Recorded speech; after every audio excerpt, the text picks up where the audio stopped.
사진을 바꿨어요. 네, 오늘은 실제로 어떻게 하는지 보여드릴게요. 복습하겠습니다. 수요 공급 법칙 다 기억하시죠? 100억이 있다고 생각하기, 네, 다 아실 거고. 72 법칙.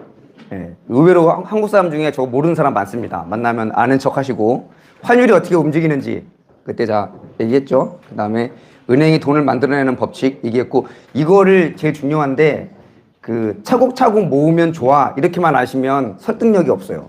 그 차곡차곡 모아서 그게 왜 좋은지, 평균 단가를 떨어뜨리는 거다. 예, 이거를 남한테 설명할 수 있으셔야 돼요. 그 참고로 그래서 강의를 많이 하잖아요. 원래 강사가 제일 좋아요. 한 얘기를 또 하고 또 하고 또 하면 저는 외워지거든요. 그래서 자기가 뭔가를 안다고 했을 때는 가족들을 붙잡아 놓고 저처럼 얘기를 하셔야 돼요. 얘기를 하는데 막힌다? 그럼 아는 게 아니에요. 예, 술술 나온다? 그럼 아는 거예요. 그래서 애들도요, 혹시 자녀가 어리신 분들은 저희 집은 칠판이 있거든요. 앞에 나가서 얘기해 보라고 그래야 돼요. 그래야 제대로 아는 거예요. 예. 그냥 알아. 그러면 아는 게 아니에요. 그래서 참고로 얘는 평균 단가를 낮추는 것이 유리하기 때문에 차곡차곡 모아가는 것이다. 좀 어려운 말로 쟤를 달러 코스트 에버리징이라고 부른다. 이거가 제일 중요하니까 얘는 꼭 기억을 해두시고, 그래서 제가 정리해 드렸어요. 뭘 사면 좋느냐? 지수 ETF를 사고, 언제 사야 되느냐? 주기적으로 사라. 그리고 목표 수익을 정해놓고 팔아라. 말씀드렸죠? 네. 숙제 검사를 하겠습니다. 제가 ETF를 3개를 말씀드렸습니다. 그죠? 타이거 200, 타이거 미국 S&P 500, 에이스 KRX 금현물. 저거를 샀다. 샀다. 뭐 셋 중에 뭐라도 샀다. 네. 샀다. 아직 못 산 분은 왜 못 샀는지 혹시 이유를?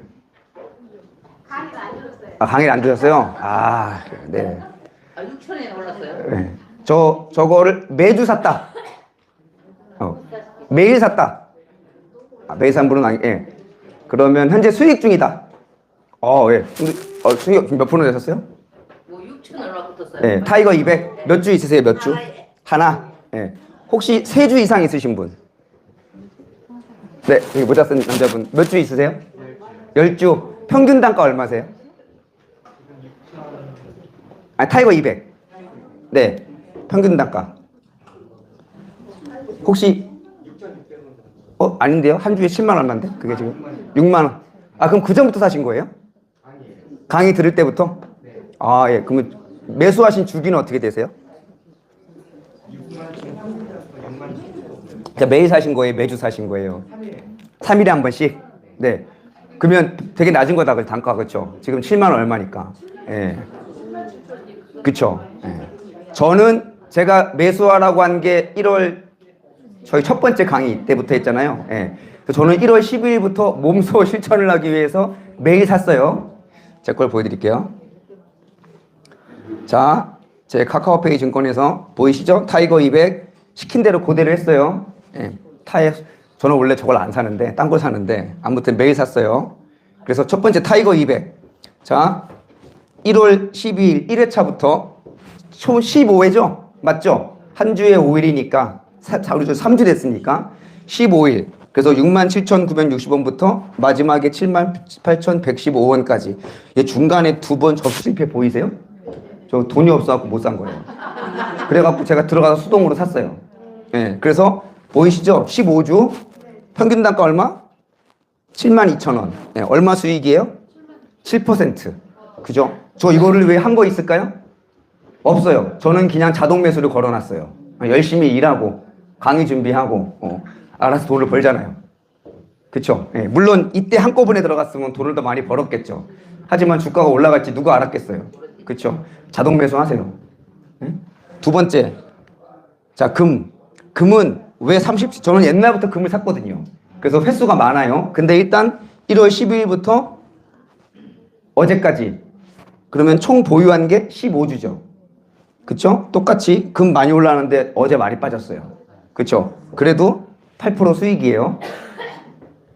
그 다음에 미국 S&P 500.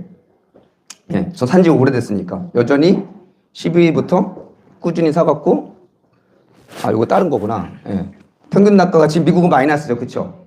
그래서 목표 수익이, 원래 저는 4%가 되면 팔아야 되는데, 이 강의 준비하느라고 안 팔았어요. 그래갖고 이러고 있어요, 지금. 보시면 돈 벌었죠, 그쵸? 그러면 제가 왜 중간에 리밸런싱 가르쳐 드렸죠. 그 리밸런싱이 뭐냐면 제가 똑같이 한 주를 샀는데 얘 둘은 많이 올랐죠. 얘는 처졌죠. 그럼 제가 1년에 한 번 날을 정해놓고 많이 오른 얘를 팔고 조금 오른 얘를 사는 게 리밸런싱이에요. 예, 그걸 어떻게? 날을 정해놓고 뭐 12월 30일 날 하시던 7월 1일 날 하시던 예, 그게 리밸런싱이에요. 그래서 나는 당장 팔진 않고 꾸준히 가겠다. 그럴 분들은 그렇게 리밸런싱을 하시면 돼요. 그 비율을 맞추면 돼요. 그렇게. 그래서 저렇게 유지를 하고 있고 해보세요. 그 다음에 제가 코인 블렌더 하라고 말씀드렸어요. 저는 제가 그때 보일 때 플러스였는데 요즘 비트코인 이더리움 많이 빠져갖고 그렇죠? 저는 빠져서 저는 원래 하루에 10,000원씩 사거든요. 예, 빠지니까 하루에 2만 원으로 올렸어요. 저는 그래서 지금 비트코인이 마이너스 7%인데 그죠? 제가 63만 원치 사갖고 58만 원 돼 있죠? 이렇게 매일매일 사고 있어요. 떨어지면 이때부터 제가 2만 원을 냈으니까 단가가 좀 내려가겠죠, 그렇죠? 예. 예, 꾸준히 사시면 돼요. 이더리움도 꾸준히 사면 돼요. 우리 이종건 박사님이 만드신 시스템으로 하고 있어요. 예. 그래서 결론은 꾸준히 사면 된다. 예. 혹시 강의를 못 듣거나 못 해보신 분은 꼭 해보세요. 예. 그리고 매일 안 하셔도 되니까 매주나 매월 꼭 해보시기를. 그래서 제가 그때 요 3개만 하라고 그랬잖아요. 그쵸? 아직 이것만 하시면 되고 만약에 제가 한 대로 했는데 난 투자금이 좀 있다. 네. 그 다음에 최근에 코스닥도 올라갔잖아요. 그쵸? 난 좀 더 욕심이 난다. 그럴 분들은 이제 업그레이드 버전. 저 타이거 200이 우리나라 코스피 200을 다 합친 거죠. 그러면 우리나라 기업 중에서 가는 기업만 가겠죠. 현재 우리나라의 주가를 이끄는 기업을 세분화한 거예요. 뭐가 이끌어요? 반도체. 그죠? 그러면 타이거 반도체 탑10이라는 저 ETF는 우리나라 반도체 10개 회사만 간출인 거예요. 그죠? 그럼 코스피 200보다는 더 응축돼 있겠죠. 그 다음에 코스닥을 빼면 안 되니까 코스닥 150. 그 다음에 로봇 잘 나가죠, 요즘. 로봇 액티브. 그 다음에 AI 중에서 전력. AI 핵심 전력 설비. 그 다음에 K방산 우주. 저거 다 합치면은 그냥 코스피 200에서 엑기스만 간출인 거예요. 그러면 여기, 자, 보세요. 이 코스피 200에서 여기서 없는 게 있어요. 주가가 안 오르는 업종. 건설. 화장품. 이런 거 안 오르죠. 그쵸? 그런 거는 빼는 거예요. 네. 그러니까 이런 거는 종목을 어떻게 고르는 거냐면 저처럼 신문을 보고 보는 눈이 생기면 저렇게 하셔도 돼요. 근데 저것도 저 ETF를 고르는데 노력이 들어요. 그쵸? 그냥 유튜브 듣고 하시면 안 돼요. 나는 그런 노력을 들이기 싫다. 그러면 타이거 200만 하셔도 문제가 없어요. 전혀 문제가 없어요. 네. 그러니까 저것만 하셔도 돼요. 그 다음에 좀 젊은 분들은 미국도 저렇게 나누면 돼요. 나스닥이랑 다우존스랑. 그 다음에 제가 빠뜨린 게 있어요. 이것만 하면 충분한데 만약에 손자를 위해 해주고 싶다. 우리 애들을 위해 해주고 싶다. 그건 좀 길게 봐야 되잖아요. 그렇죠? 우리나라, 미국 빼고 잘 나가는 나라가 어디가 있을까요? 제가 한 군데 빠뜨렸죠. 중국. 그 다음에 제2의 중국이라고 불리는 인도. 인도 집어넣으면 돼요. 그 중국 지수, 인도 지수. 여러분이 원하는 모든 것이 다 ETF에 있어요. 네. 그럼 제가 뭘 말하고 싶은 거냐면, 중국을 해야겠어. 중국 어느 기업을 할까? 그런 거에 시간과 노력을 들이지 말란 뜻이에요. 그냥 중국 지수를 사면 돼요. 인도 어느 기업을 사? 인도 지수를 사면 돼요. 네. 물론 그 노력을 들여서 좋은 종목을 발굴하면 수익이 훨씬 높아요. 근데 그게 확률도 떨어지고 그런 거에 시간과 노력을 투자 대신에 그냥 딴 거 하세요. 네. 훨씬 수익이 좋아요. 그래서 이렇게 ETF만 꾸준히 하시면 되고요. 루민트를 한번 보겠습니다. 루민트도 금융상품이니까 우리가 몸담고 있는 루민트는 자, 제가 왜 AI를 얘기했냐면 우리 루민트를 이해하려면 AI랑 블록체인을 이해해야 돼요. 그렇죠? 그래서 블록체인을 얘기한 거고 이게 중요합니다. 이 개념이 하이브리드라는 게 뭐냐면 섞어놨던 뜻이에요. 우리 이종건 박사님 강의 들어보시면 주구장창 하이브리드를 얘기하거든요. 그러니까 이게 뭔가를 이해를 해야 돼요. 그거는 기존에 우리나라에 있던 프로젝트가 실패했던 거에 대한 어떤 반성과 대비책으로 나온 거예요. 첫 번째, ICO. 우리나라는 ICO가 불법입니다. ICO가 뭐냐면 코인을 발행하는 겁니다. 그러니까 우리는 솔직히 노드를 사갖고 미래의 기대치로 루민트라는 토큰을 발행하는 겁니다. 그게 다예요. 그쵸? 근데 예를 들면 뭐가 다른 거냐면 우리는 노드 방식이라고 자꾸 얘기하시잖아요. 그게 뭐냐면 원래는 ICO 방식은 뭐냐면 여러분들이 1,000만 원을 냈어요. 그러면 1,000만 원에 해당하는 그냥 루민트를 줘요.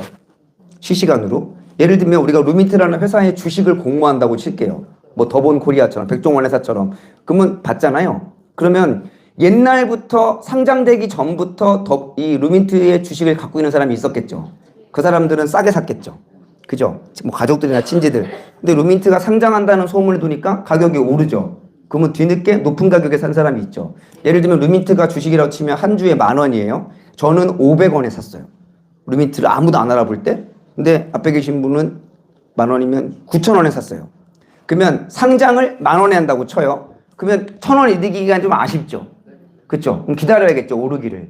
근데 저는 500원에 샀으니까 10,000원에 상장되자마자 팔아도 돈 많이 벌죠.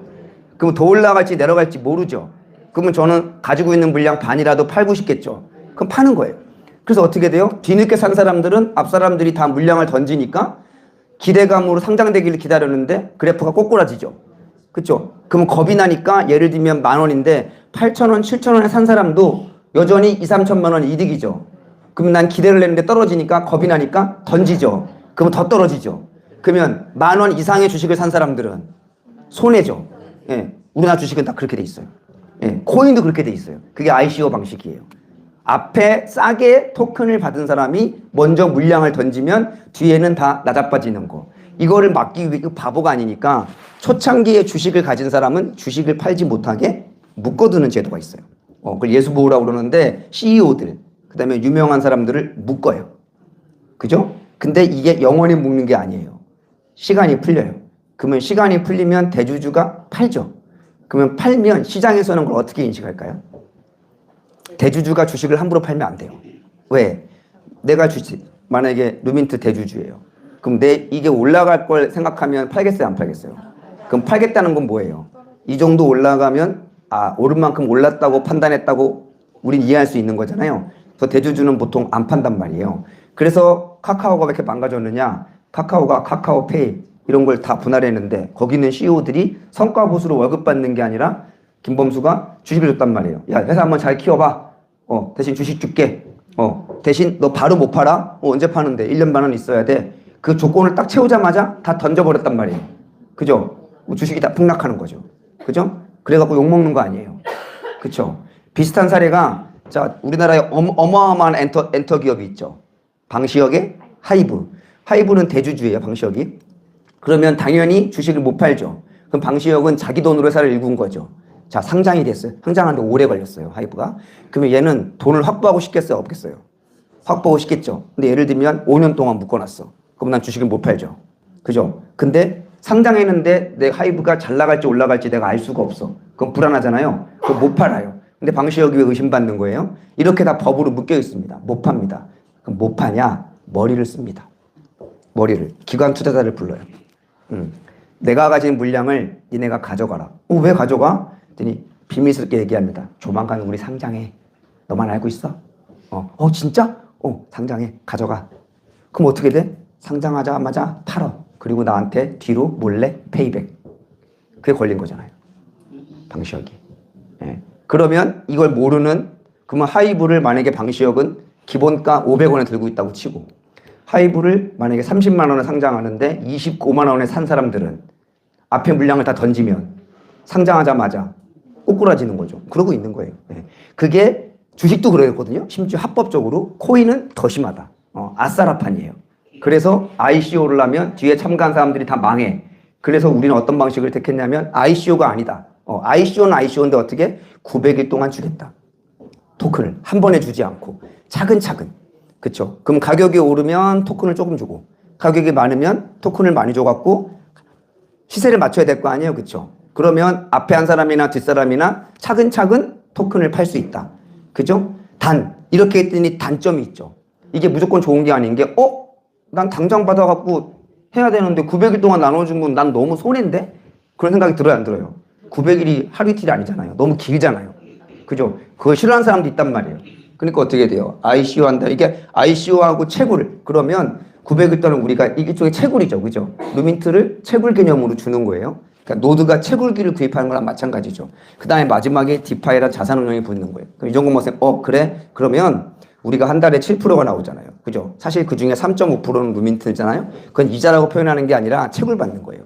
사실 우리 프로젝트는 노드를 사고 매월 3.5%의 루민트를 주는 걸로 끝나도 돼요. 아무 상관없어요. 그죠? 그러면 루민트의 가치를 믿는 사람들은 오케이, 내 현금이랑 루민트랑 교환하는 거잖아요. 그죠? 확 바꾼 거란 말이에요. 다만 바로 주는 게 아니라 900일 동안 받는 거 오케이 되는데 매력이 떨어지잖아요. 900일 동안 돈이 묶이고 조금 나오니까. 그러니까 프로젝트가 잘 되기에는 뭔가 좀 모티베이션이 약하죠. 그러니까 두 번째 태도는 뭘 주는 거냐면 자산운용 개념이 되는 거예요. 그러니까 3.5%를 실제로 이종건 박사님의 펀드가 월 평균 수익이 4%가 난단 말이에요.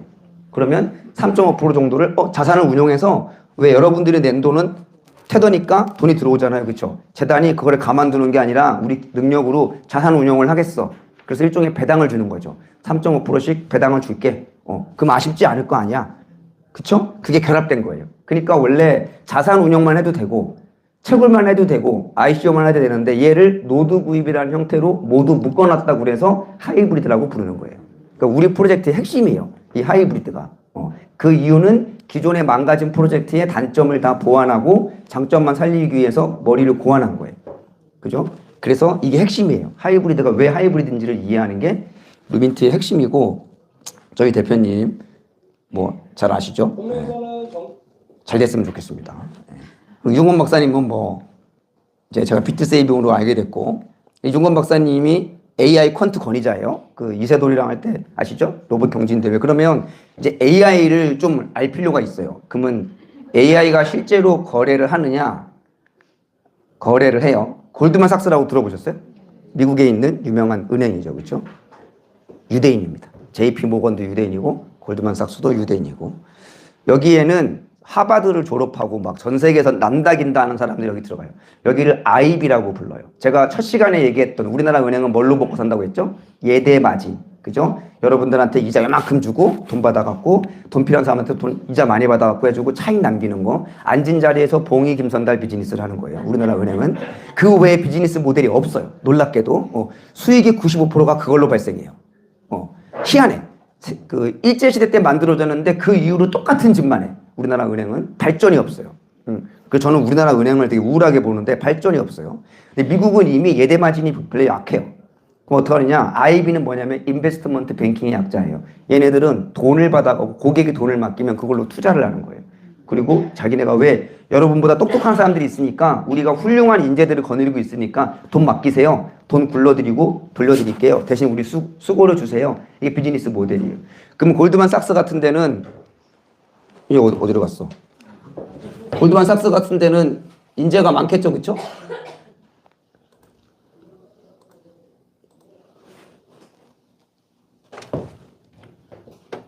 그럼 여기 몇 명 있을까요? 펀드 매니저가? 엄청 많겠죠, 그렇죠? 얘네가 한 1000명까지 있다가 사람을 줄여서 한 600명 정도 있었는데 어느 날 켄쇼라는 아주 유명한 AI 프로그램이 있어요. 일종의 제미나이 같은 거예요. 그거를 테스트를 해요. 했는데 너무 훌륭한 거예요. 하버드 박사 나오는 애보다 거래를 잘하고 똑똑해. 그래갖고 얘네를 도입하기로 결정을 해요. 그래서 600명을 모두 해고시킵니다. 아주 유명한 사건입니다. 2017년. 미국은 해고를 어떻게 시키는 줄 아세요? 미국에서 다녀보신 분은 아실 텐데 그 중간에 뭐 볼일 보러 화장실 가잖아요. 화장실 간 사이에 이렇게 변기에 앉아있으면 문자가 와요. You are fired. 왜 그러는 줄 아세요? 미리 알려주면 파일 같은 걸 빼가잖아요. 사무실에 나가 있을 때 문자 날려요. 그리고 물건은 집으로 보내주겠다 그래요. 네, 미국식 해고 방식이에요. 진짜 그렇게 해요. 문자 그 엉덩이 힘주고 있으면 You are fired. Shit! 네. 그리고 600명을 모두 해고하고 2명만 남겨놓습니다. 그 2명은 이 AI 캔쇼를 관리하는 관리자입니다. 네. 그래서 자 골드만삭스가 이렇게 하면 JP 모건이나 블랙록은 사람들을 더 많이 고용하나요? 잘린 애들 데려갈까요? 쟤네도 다 AI가 합니다. 전 세계 모든 자금은 AI가 관리합니다. 사람이 거래하는 건 없다고 보시면 됩니다. 왜 그러느냐? 투자는 말씀드렸잖아요. 똑똑한 게 아니라 멘탈 싸움이라고. 투자는 AI가 유리해요. 감정이 없거든, 얘네들은.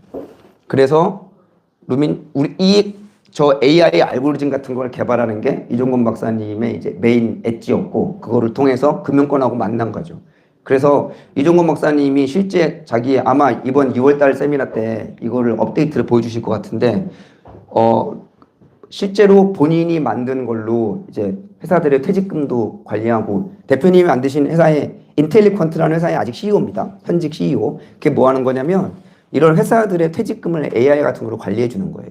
B2B 계약을 맺고. 근데 해보니까 암호화폐가 좀 더 효율이 좋아서 코인원 아시죠? 코인원. 코인원의 암호화폐 3개. 비트코인, 이더리움, 리플 3개로만 8가지 전략으로 2018년부터 작년에 오송에서 발표했을 때가 실제로 펀드를 운영한 거예요. 네. 그러면 얘가 코인의 수익이고 요 파란 선이 이종건 박사님의 펀드의 수익이에요.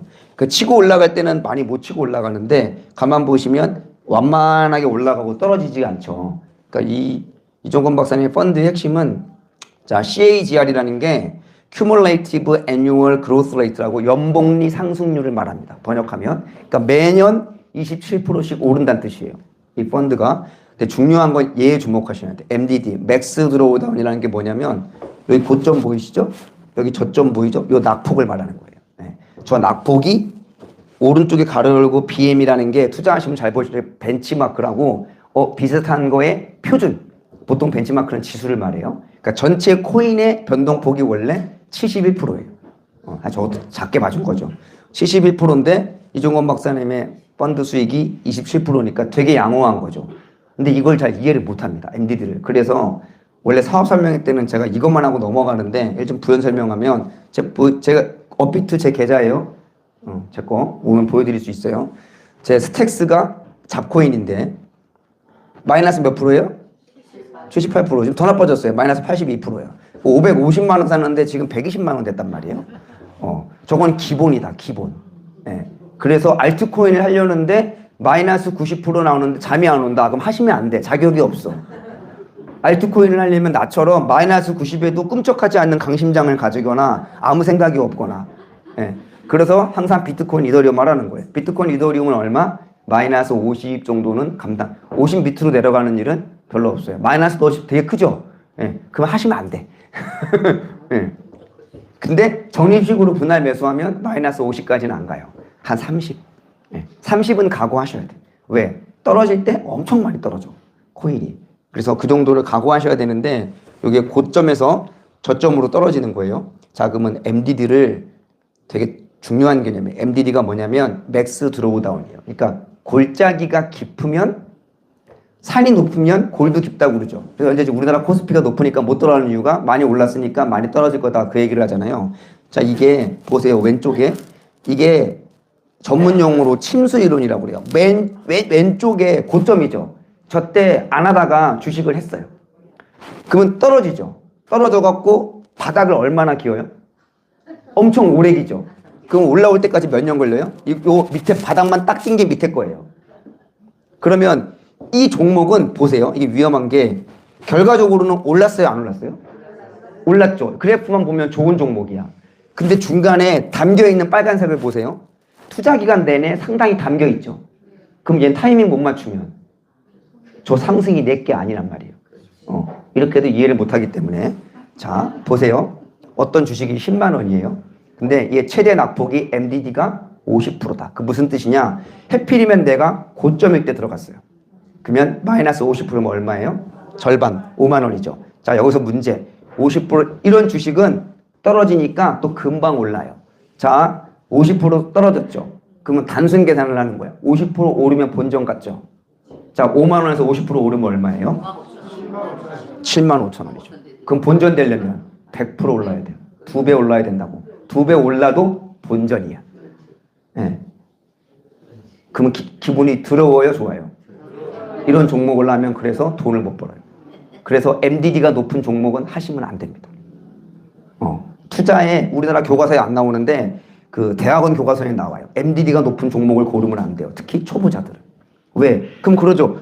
타이밍을 잘 맞추면 되지 않냐? 그걸 모른다니까요. 그럼 알면 여기 안 앉아 있지 주말에. 제가 이러고 있겠어요? 찝어주고 이렇게 한 종목에 한 100만 원씩 받고만 그러고 있지? 모른다고요. 모르니까 저런 내가 어느 골짜기에 들어갈지 모르잖아요. 그럼 어떻게 돼요? 골짜기의 깊이가 낮은 종목을 하시는 수밖에 없어요. 예. 그게 지수를 하게 되면 그만큼 줄어요. 그쵸? 근데 그 유명한 미국의 S&P 500도 MDD가 30% 돼. 근데 우리 이종건 박사님의 펀드가 얼마? 27%. 그래서 얼마나 대단한 건지 아시겠어요? 네, 느낌이 오세요? 네, 어메이징한 거라고요, 사실은. 근데 불만이 이종건 박사님이 전형적인 학자 같아갖고 자기 걸 자랑을 잘 못하셔. 그냥 담담하게 이렇게 됐고요. 막 그렇게 우리 받아들일 게 아니다. 예? 보세요. 미국의 S&P 500이 얼마? 34% MDD가. 우리 이종건 박사님의 펀드가 27%면은 지구 최강 미국의 S&P 500보다 낙폭이 작다는 얘기예요. 그쵸? 그럼 어떻게 돼요? 꾸준히 들어가면 부담감이 없는 거죠. 떨어져도 신경 안 써도 되는 거죠. 그쵸? 그게 훨씬 더 마음의 위안을 주는 거죠. 이해 가시나요? 그래서 MDD를 잘 보세요. 그래서 누구한테 얘기할 때도 야, 루민트 뭐가 달라? 그래서 물론 모든 돈을 다 이종건 박사님이 관리하진 않죠. 그쵸? 근데 관리하는데 저 MDD를 잘 관리하고 있다는 걸 요거 특히 그래서 젊은 친구들이 세배수 ETF 제가 얘기했죠. 그거를 왜 하냐면 수학을 알면서도 계산을 못 하는 거야. 야, 이게 3배 오르면 3배 떨어져도 3배 오르면 되는 거 아니야? 그죠? 3배가 떨어지면 어떻게 돼야 돼요? 600%가 올라야 돼. 600%가. 600%가 올라도 본전. 예. 패가 망신. 예. 항남 투신 이렇게 되는 거야. 예. 이 단순, 이거 A4지에 그려보면 되거든요. 예. 이걸 안 해봐. 그냥 머릿속으로, 야, 3배 떨어지면 3배 오르면 본전 아니야? 계산해보 안 배워서 그래. 학교에서 안 배워서 그래. 예. 우리나라 젊은 사람들이 지금 위험에 몰린단 말이에요. 실제로 인터뷰를 해보면 지금 놀랍게도 그 얘기예요. 왜 했어요? 그러면 아니 3배 떨어져도 3배 오르면 본전이니까. 그럼 기자가 물어봐. 그 3배 떨어지면 3배 오르면 1.5배밖에 안 오른 건데요? 아 그러네요. 몰랐습니다. 이렇게 되는 거예요. 네. 그러지 않기를 사전에 교육을 해서 그래서 MDD가 높은 종목은 조심하셔야 돼요. 자, 루민트가 보상 시스템이 바뀌었잖아요. 그렇죠? 이제 노드 2개만 해도 우리 스테이크 부스트를 7% 받죠. 그래서 원래는 내가 하나의 노드만 가지면 말씀드렸죠. 이게 코인 분배 받고 리워드 받는 거예요. 근데 내가 누구를 보상하면 추천 보너스로 5%가 주로 올라오는 거죠. 그렇죠? 그래서 게다가 루민트를 갖고만 있고 이제 가치가 루민트가 지금 상장을 했지만 물량이 많지가 않잖아요. 솔직히. 물량이 많지가 않으니까 ICO 방식이 아니기 때문에 단점이 하나 있는 게 물량을 초기 쫙 풀면 거래가 활발하게 되는데 우리는 작년 10월에 작년 뭐 8월 5월에만 관심이 나온 거잖아요. 처음에는 테더만 주다가 루민트 준 지 얼마 안 됐잖아요. 그리고 게이트.io 10월에 상장했으니까 사실은 물량이 많이 안 풀렸단 말이에요. 그리고 재단에 계신 분들은 물량을 못 풀어요. 8년 동안 묶여있기 때문에 우리 대표님이나 의장님들은. 그러면 얘가 안 풀리잖아요. 그럼 거래가 안 되잖아요. 거래가 안 되면 가격이 잘 안 올라요. 어쩔 수가 없어요. 그러면 다음 거래도 상장하고 활성화돼야 되는데 돈이라는 거는 돌고 돌아야 돈인데 그것도 토큰이잖아. 돈이잖아요. 다들 루민트가 기대가 오를 때만 기대하고 이렇게 쟁여놔 이렇게 꿍꿍 싸매. 그럼 좋아요 안 좋아요? 안 좋으니까 얘를 쓸 수 있는 생태계를 만들어야 돼요. 근데 과거에 프로젝트가 놓으면은 그 안에 이상한 허접한 무슨 게임, 말도 안 되는 게임, 그다음에 이상한 물건, 자산물 만들어 놓고 자기 코인으로 막 사라 그러거든요. 쿠팡에 가면 더 싸고 좋은 거 많은데 굳이 내 코인으로 사갖고 해보려고 그런 허접한 짓을 많이 하는데 우리는 이제 그런 생태계도 만들겠지만 이런 카드를 내놨잖아요. 그렇죠? 그러면은 사실은 이거 충전할 때 수수료 많고 이러니까 사실 안 써도 되죠. 근데 예를 들면 이럴 수가 있잖아요. 나는 원하는 별로 없고 루민트만 많네? 뭐 그럴 수 있잖아. 난 루민트 부자네? 원하는 별로 없고. 그러면 그 돈을 내가 쓰고 싶다. 그러면 쓰면 되는 거고.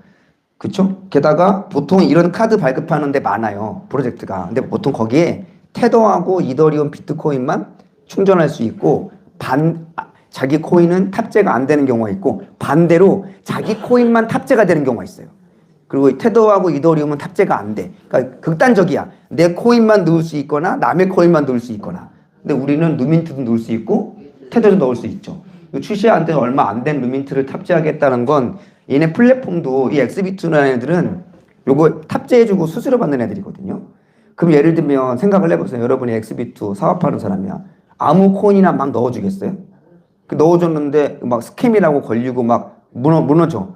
그러면 얘네에 대한 명성이 나빠질 거 아니에요. 야, 쟤네들은 아무 코인이나 막 다 얹어주나 봐. 그럴 거 아니에요. 그러면 손해잖아요. 그죠? 수수료 얼마 받다가 그 다음에 우리 같은 클라이언트 안 생길 거잖아요. 그럼 나름대로 우리를 연구를 했을 거 아니에요. 얘네들도 바보가 아닌 이상. 그렇죠? 그러면 얼마 안 된 프로젝트가 이렇게 탑재가 됐다는 거는 어느 정도 신뢰와 검증성이 있다고 우리는 객관적으로 볼 수 있는 거죠. 그렇죠? 간접적으로. 그래서 이것이 되게 중요한 역할을 하고 이게 이제 상속이나 증여 같은 걸로 쓰일 수도 있죠. 내 밑에 우리 아들 계정을 만들었는데 카드는 내 걸로 했어. 이게 사실은 뭐예요? 이게 법인카드예요. 충전식 법인카드. 내 계정에서 신청만 한다는 거지 이 카드를 누가 써야 한다는 원칙이 있나요? 없잖아요. 그리고 누구 거래소에서 넣어줘도 안 된다는 법칙이 있나요? 없잖아요. 그냥 충전식 법인카드예요.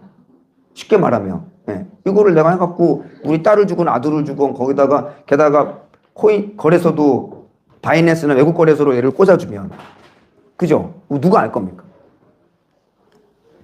그래서 이렇게 되면 그러니까 상속증여 이렇게 그 방어하는 게 의미가 없어요. 솔직히. 그렇게 세상이 흘러가고 있는 거고. 그래서 누민트는 뉴럴 트러스트 재단의 첫 번째 프로젝트입니다.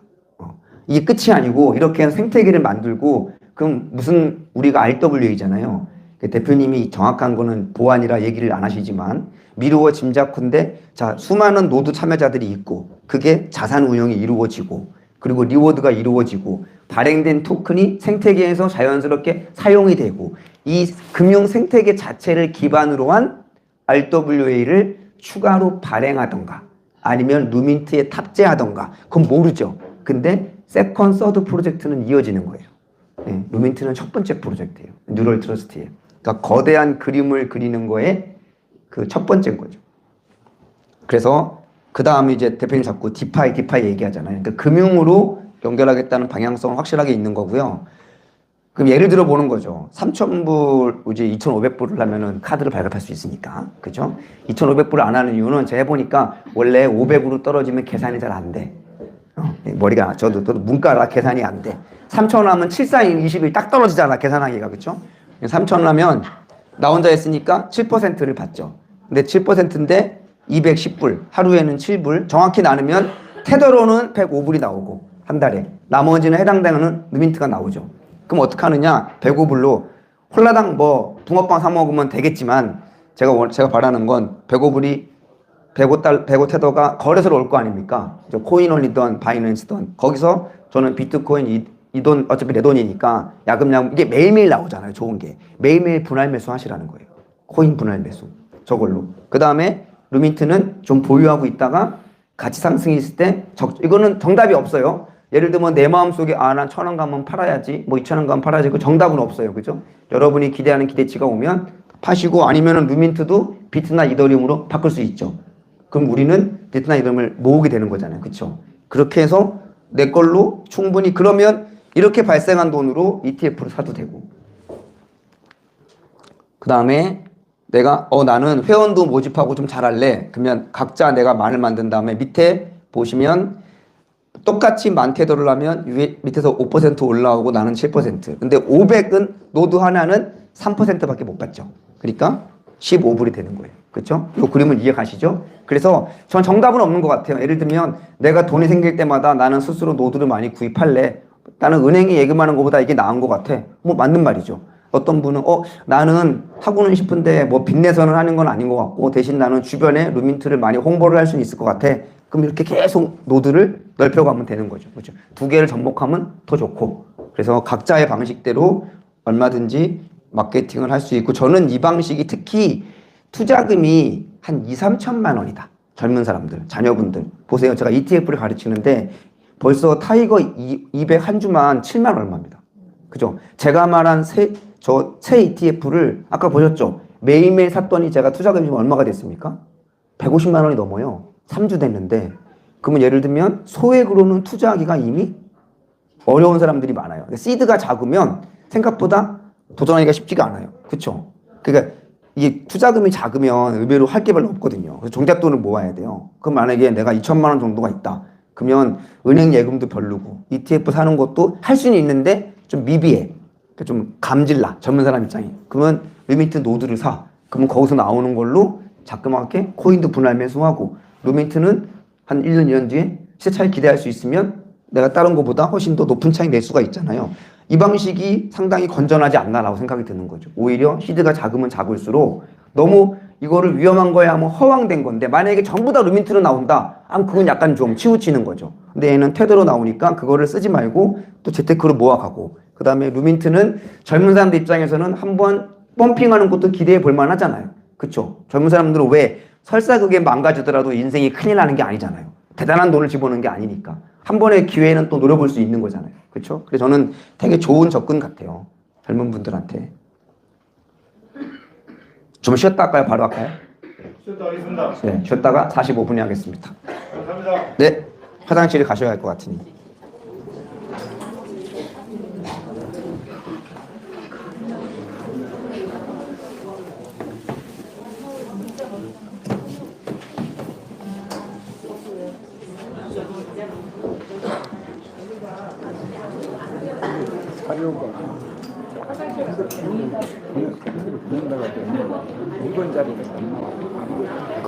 제가 그 피터 대표님한테 대표로 들어갔고 걔 또 얘기를 하세요. 리더분들한테는 아마 드렸을 거예요.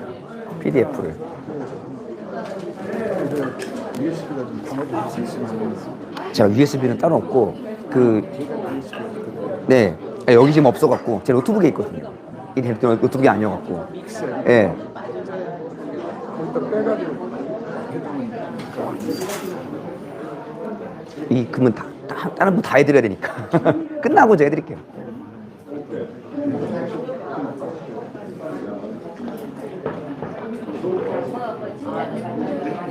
이렇게 허겁 찍어 보셨어요.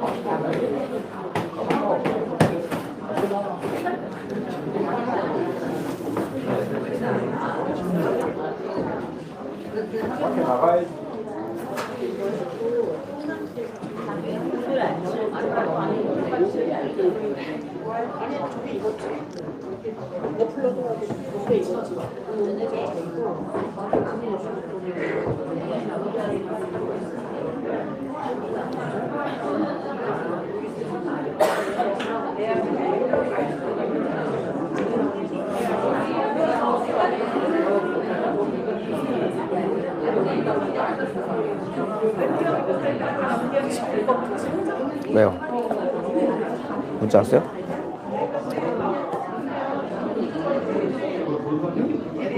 진짜 미치겠네. 언제 준다는 거야? 오늘? 저녁에 준대잖아. 근데 이러면 안 되지. 아, 우리 어서 구해요. 어? 어서 구해. 큰일 났다.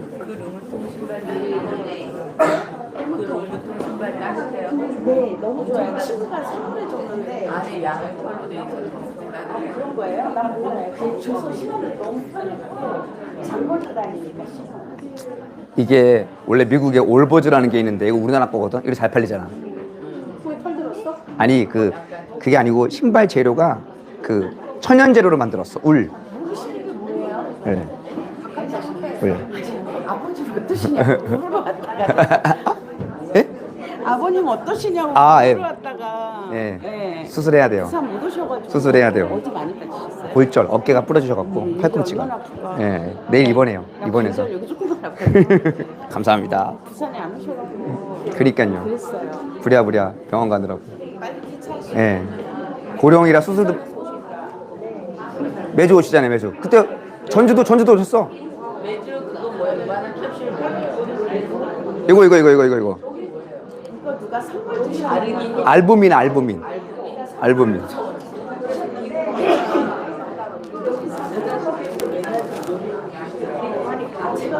공부한다고 생각이 들어요. ETF는 사셨죠?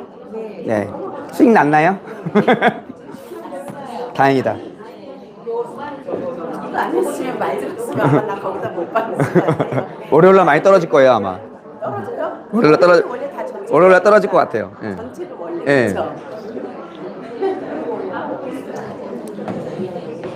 대책을 마련해야 되는데 어떻게 당일인데 오늘 당일인데 아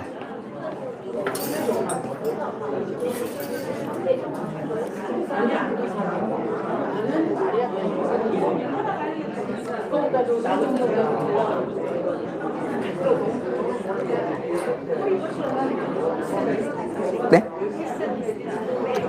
아니에요. 그냥 똑같은 거 돌려 입어요.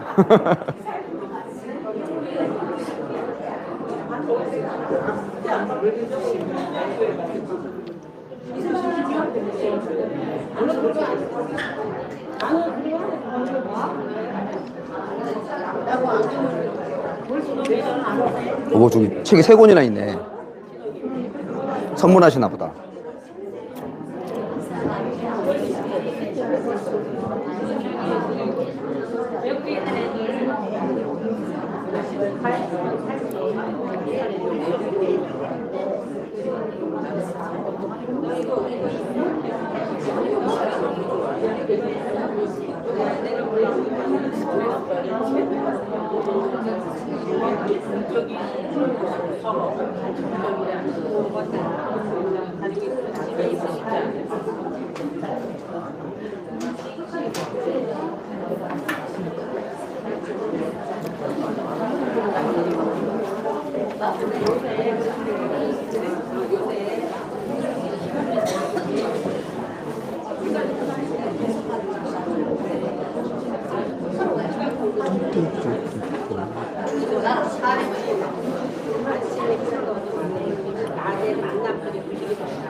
저 안에 잘 들리나 모르겠네.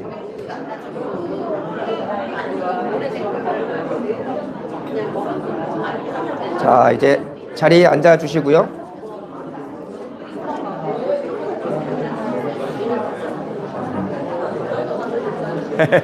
죄송해요. 건드려도 돼요. 그리고 다행히 ETF를 매수하시는 분이 한 70%는 되시는 것 같네요. 막상 해보시니까 별거 아니죠? 네. 별거 아니에요. 네. 편해요.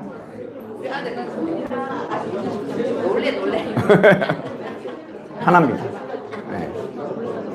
원래 나이 드신 분들이 더 많이 하시는 거예요. 목돈은 굴려야 되니까. 자, 자리에 앉아 주십시오. 네. 얼마 안 남았습니다. 네. 요거는 제가 원래는 제가 이제 하고 질의응답을 많이 받으려고 그랬는데 질의응답 받을 건데 생각보다 잘 질문들을 안 하세요. 강의하면. 그럼 이제 시간을 너무 많이 때우면 안 되니까 요거는 약간의 이제 사실 진도는 다 끝났어요. 네.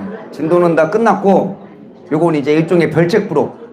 최근에 상황이 너무 많이 바뀌니까 별책 부록 같은 개념으로 이제 누구한테 얘기하실 때 좀 참고하시거나 아니면은 뭐 ETF나 이제 루민트를 하실 때 좀 배경 지식으로 알아두시라고.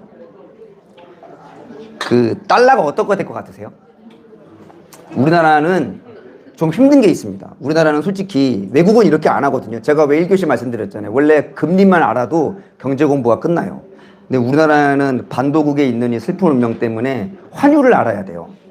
이 두 가지를 공부 더 해야 한단 말이에요. 그리고 우리나라 원화만 알면 되는 게 아니고 달러를 알아야 돼요. 그래서 덩치가 제일 달러가 어떻게 갈지를 알아야 이게 내가 어떻게 투자할지를 정할 수 있는데 달러가 요즘 요동을 치잖아요. 그렇죠? 달러가 어떻게 될 것 같으세요? 제가 말씀드렸죠. 그 우리나라 원 달러율이 지금 되게 높죠. 1,400 당분간 1,400원대 있다고 보시면 돼요. 이제 그 쉽게 안 내려가요. 근데 그러면 달러가 되게 세게 느껴지잖아요. 그렇죠? 근데 그거는 우리나라 사람들이 느끼는 거고 제가 달러는 약해진다고 그랬죠. 글로벌리 약해졌는데 그 약해진 달러보다 원화가 더 약해져 갖고 원 달러 환율이 이 꼴이 난 거다. 그죠? 근데 그거를 아는 게 되게 중요해요. 그래서 그걸 뭘 보면 되냐면 그 달러를 지수화한 게 있어요. 그게 달러 지수라고 달러와 전 세계 통화들과의 관계를 우리나라 원 달러 환율은 달러랑 우리나라 원만 비교한 거잖아요. 그거 말고 일본 엔, 뭐 파운드, 유로 이렇게 전 세계 통화들하고 다 비교를 해서 쉽게 말하면 달러를 가격화한 거예요. 그게 달러 인덱스라는 거예요. 이 검색하면 나와요. 이 달러 인덱스가 이렇게 됩니다. 자, 보시면 맨 왼쪽이 달러가 쭉 가다가 떨어졌죠. 저게 제가 말한 닉슨 쇼크예요. 그죠? 기억나시죠? 원래 금 1온스에 35달러 비율로 바꿔주는 건데 71년 8월 15일 날 닉슨이 못 바꿔줘! 해갖고 저 때부터 달러가 개폭락을 했어요. 자, 왜 그래프에 안 그렸는데 저 때 뭐가 올랐을까요? 금이 올랐죠. 그죠? 제가 뭘 말씀드리고 싶었냐면 지금 되게 중요한 시기인 거예요. 전 세계가 30년, 50년에 한 번씩 화폐의 헤게모니가 바뀌는 걸 경험해요. 그때 전 세계 돈이 한 번 요동을 쳐요. 지금이 그런 시기라고 감히 짐작을 해보는 거예요. 자, 그럼 저 때 닉슨이 던지고 달러가 떨어지죠. 그죠? 달러가 너무 떨어지니까 문제가 생겨요. 그죠? 그래서 이거 뭔지 아세요? 달러가 하루아침에 올라가죠. 저게 그 유명한 플라자 합의입니다. 뉴욕의 플라자 호텔에서 그 당시에 80년대 전 세계를 주름 잡은 수출국 두 나라가 있습니다. 제조업의 강국. 물건 하면 뭐? 일제. 그 다음에 뭐? 독일. 플라자 호텔에 미국이 독일과 일본을 불러 모읍니다. 자, 니네가 수출을 잘하는데 우리가 너무 달러가 강하고 니네가 약해갖고 니네가 싼 가격으로 수출하는 거 아니야? 니네 너무 통화가 평가절하돼 있어. 그러면 환율이 낮다는 뜻이죠. 하루아침에 엔을 끌어내립니다. 그게 플라자 합의예요. 반깡패. 달러와 일본의 교환 비율을 하루아침에 플라자에서 바꿔버려. 그럼 어떻게 돼요? 달러 가치가 뿅! 보이세요? 피크 찍고 떨어지는 거? 달러를 떨어뜨리는 거야. 야, 우리가 너무 고평가돼 있어. 수출은 니네가 다 하는데. 그래서 원달러 환율을 인위적으로 망가뜨려요. 그게 플라자 합의예요. 그렇죠? 그래서 달러가 훅 떨어져. 저 때부터 달러는 사실상 바닥을 기는 거예요. 그러니까 미국이 저런 짓을 해요. 달러의 가치를 강제로 무너뜨리는 거예요. 그죠? 그래서 원래 달러가 쭉 내려오다가 코로나 때 한 번 올라가요. 그러면 왜 저런 짓을 할 수 있냐면 잘 보셔야 돼요. 트럼프가 실제로 이상한 놈이긴 한데 그래도 미국이란 시스템이 아무 계획 없이 하는 게 아니에요. 자, 달러를 쓰면 안 돼요. 많은 사람들이 불안해요. 근데 달러를 안 쓸 수가 없어요. 왜? 전 세계 달러가 너무 많이 뿌려져 있어요. 지금까지 역사상 연준이 발행한 달러의 15%만 미국 내에 있습니다. 나머지는 다 전 세계 같습니다. 가장 손에 잡히는 익숙한 통화를 쓸 수밖에 없어요. 미국이 그걸 알고 있는 거예요. 네. 이러는 거죠. 배째 미안하지 어쩔 건데 니네가 달러 안 쓰고 배겨? 미국에는 이런 자신감이 있는 거예요. 그쵸? 자, 그럼 여기서 한 가지 별책 부록이니까 자, 닉슨이 금을 안 바꿔주겠다고 그랬어요. 금은 사실상 상상을 해보면 대단한 충격이에요. 그쵸? 달러 가치가 떨어지죠. 근데 저거를 제가 설명드렸던 야, 그래도 니네가 달러 안 쓰고 배겨? 라는 자신감만으로는 유지하기가 힘듭니다. 왜? 저 때만 해도 파운드나 저때 유로 없을 때예요. 파운드나 이런 애들이 존재할 때예요. 그럼 어떻게 돼요? 사람들이 잊혀진 파운드 다시 쓰면 되죠. 금화 다시 쓰면 되죠. 금이 아직 있을 때란 말이에요. 그러면 저렇게 야 니네가 그래도 미국이 안 망했어 이런 말로만으로는 유지가 안 되죠. 그래서 미국이 고안해낸 놀라운 시스템이 있어요. 그게 페트로달러라는 거예요. 자, 오페크의 산유국들이 모인 게 오펙이죠. 그 중에 왕자인 사우디를 만나러 가요. 이때만 해도 석유를 누가 제일 많이 수입했을까요? 미국입니다. 강대국이니까. 왜? 경제가 많은 게 석유를 많이 써요. 게다가 최혜가스가 없을 때요. 자, 지금은 석유를 누가 많이 수입할까요? 중국입니다. 미국은 자국 내에서 셰일가스를 만들어서 석유를 수입을 안 해요. 지금 중국이 1등이에요. 자, 그러면 어차피 내가 석유를 다 사가. 미국이. 그럼 대금을 뭘로 주겠어요? 달러를 주겠죠. 그럼 사우디, 야, 어차피 니네 석유 내가 다 사잖아. 거의. 근데 나 말고도 사가지. 자, 그러면 이탈리아, 독일, 프랑스, 걔네들도 달러 아니면 석유 팔지 마. 무조건 달러로만 받아. 이게 페트로달러입니다. 전 세계 가장 강력한 자원인 석유를 달러로만 사게끔 만들어낸 시스템. 그러면 달러를 쓸 수밖에 없는 거죠. 그죠? 금을 바꿔주던 안 바꿔주던 울며 겨자 먹기로 달러를 쓰게 만든 거. 그게 페트로달러라는 거예요. 미국이 그걸 딱 만들어 놓고 달러의 지위를 유지시킨 거예요. 이해 가세요? 네. 그렇게 해서 버틴 거예요. 근데 달러를 너무 찍어내니까 계속 불만이 나오죠. 그러니까 어떻게 돼요? 한번 호텔에 불러놓고 아이씨 강제로 이렇게 하는 거죠. 그래서 조정을 했어요. 이렇게. 그런데도 너무 많이 찍어내는 거야. 그죠? 근데 갑자기 미국이 이상한 짓을 합니다. 트럼프가 나와갖고 트럼프는 대통령이 생각이 달라요. 자, 그래서 달러가 이렇게 떨어졌어요. 자, 그러면 많은 사람들이 자, 이거 보면 근데 이것만 보면은 달러 인덱스가 제가 점선을 그리긴 했는데 진폭이 되게 크잖아요. 그러니까 이 그림을 보면 야, 달러가 마냥 떨어지는 건 아닌데 갑번씩 한번 튀어 오르는데 그러면 달러의 세기가 약하다고 하면 볼 수 없는데 난 착시를 일으킵니다. 근데 많은 사람들이 왜 사토시라는 사람이 비트코인을 발명했는가 이 그래프를 보면 알 수 있습니다. 지난 50년간 미국의 부채 크기입니다. 미국은 단 한 번도 빚을 갚은 적이 없습니다. 놀랍게도. 왠지 아세요? 자, 미국은 빚을 내죠. 빚으로 갚습니다. 자, 보세요. 저한테 1억 빌렸어요. 그쵸? 빌려주셨어요. 갚아야 되는데 그거를 미국 채권으로 주는 거예요. 채권이 뭐라고 그랬어요? 사용증이죠. 채권 사과. 빚이 있으면 빚을 내갖고 빚으로 갚아요. 전문용어로 돌려막기라고 하죠. 네, 미국은 그 짓거리라고 있는 거예요, 지금. 지난 50년 내내. 네, 저거를 사람들은 처음에 몰랐어요. 왜? 채권 주면 이자 주거든. 좋다고 받았어. 그랬는데 미국이랑 누가 제일 교역을 많이 해요? 중국. 저 발행한 채권을 중국이 제일 많이 삽니다. 왜? 교역을 많이 했으니까. 한마디로 무역대금을 채권으로 준 거예요. 그걸 받았더니 좋아. 달라고 이자 주고. 근데 어느 날 중국이 깨달아. 이상한데. 빚을 갚을 때가 되는데 나한테 빚을 안 주고 또 채권을 주네? 이상한데. 그러니까 얘네가 뒷거울이 싸한 거예요. 얘네 이상한데? 미국은 이런 짓거리를 하고 있어요. 그래서 달러가 약해진다고 하는 거예요. 네.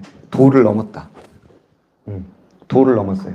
도를 넘으니까 그 다음 정부를 이어받는 트럼프가 이걸 알았겠어요? 몰랐겠어요? 트럼프는 장사꾼이에요. 와, 빚을 갚겠어요? 여러분은 갚겠어요? 이미 갚을 마음이 없습니다. 미국은. 그러니까 근데 국민들을 다스리려면 부자가 돼야 되잖아요. 그죠? 모든 대통령은 경제가 풀리면 실각해요. 그러면 트럼프는 놀라운 아이디어를 낸 거예요. 자, 어떻게 하면 국민들이 행복할까? 집값이 오르고, 주식이 오르고, 그죠? 금도 오르고, 이러면 행복하겠죠. 그죠? 그래서 실제로는 경제를 열심히 일으켜갖고 주가 부양하고 부동산을 올리는 게 맞죠. 응? 근데 그러기가 쉽지가 않아. 그러니까 트럼프는 놀라운 아이디어를 낸 거예요. 그래. 주식도 오르고 부동산 오르면 다들 해피하는구나. 그럼 나를 찍어주고. 자, 반대 방법을 택한 거예요. 달러 가치를 떨어뜨려 버리자. 돈을 종이로 만들어 버리자. 그러면 상대적으로 자산의 가격은 올라간다. 자, 정상적으로 자산 가격을 끌어올리는 게 아니라 돈의 가치를 떨어뜨려서 상대적으로 자산 가격을 올리는 방법을 택한 거라고요, 트럼프는. 정확히 먹혔죠. 예, 사람들은 anyway 행복한 줄 알아. 자산이 올라서. 근데 사실은 돈의 가치가 떨어지고 있는 거예요. 예, 그 달러는 이미 망가진 거예요, 사실은. 이 전략을 택하면서부터. 근데 트럼프는 눈 하나 깜짝 안 해. 다른 방법이 있어. 트럼프는 그래서 달러의 가치는 자 근데 달러 혼자 무너지면 괜찮아요. 근데 달러는 기축통화예요. 그러면 전 세계 법정화폐 시스템이 무너지는 걸 말합니다. 이거는 우리가 믿고 있던 화폐가 무너지고 있다. 누구 때문에? 미국 때문에. 네. 우리나라 원화는 우리나라밖에 안 쓰잖아요. 의미가 없어. 네. 달러가 너무 많은 빚을 내는데 빚을 안 갚고 빚으로 갚어. 그래서 그 유명한 말이 있는 거예요. 이건 미국만 가능한 거예요. 그죠? 특히 코로나 때 보세요. 코로나 때 진기한 풍경이 벌어져요. 전 세계 사람들이 다 불안하니까 그때는 원래 마지막 갖고 있던 금마저 던지는 거예요. 왜? 생각을 해보세요. 전 세계에 아무것도 없으면 손에 뭐가 있어야 돼요? 현금이 있어야 물건을 살 거 아니에요. 급한데 야 이거 금리인데 팔어. 그럼 받아주겠어요? 마트에서? 전쟁이 나고 6.25 난통이 나면 현금밖에 안 받는 거예요. 카드도 뭐고. 그러면 전 세계 현금 중에 가장 잘 쓰는 현금이 뭐예요? 달러니까 코로나 때가 이상한 일이 벌어지는 게 원래 달러가 떨어져야 되는데 달러 투면 달러 매집 현상이 일어나요. 왜?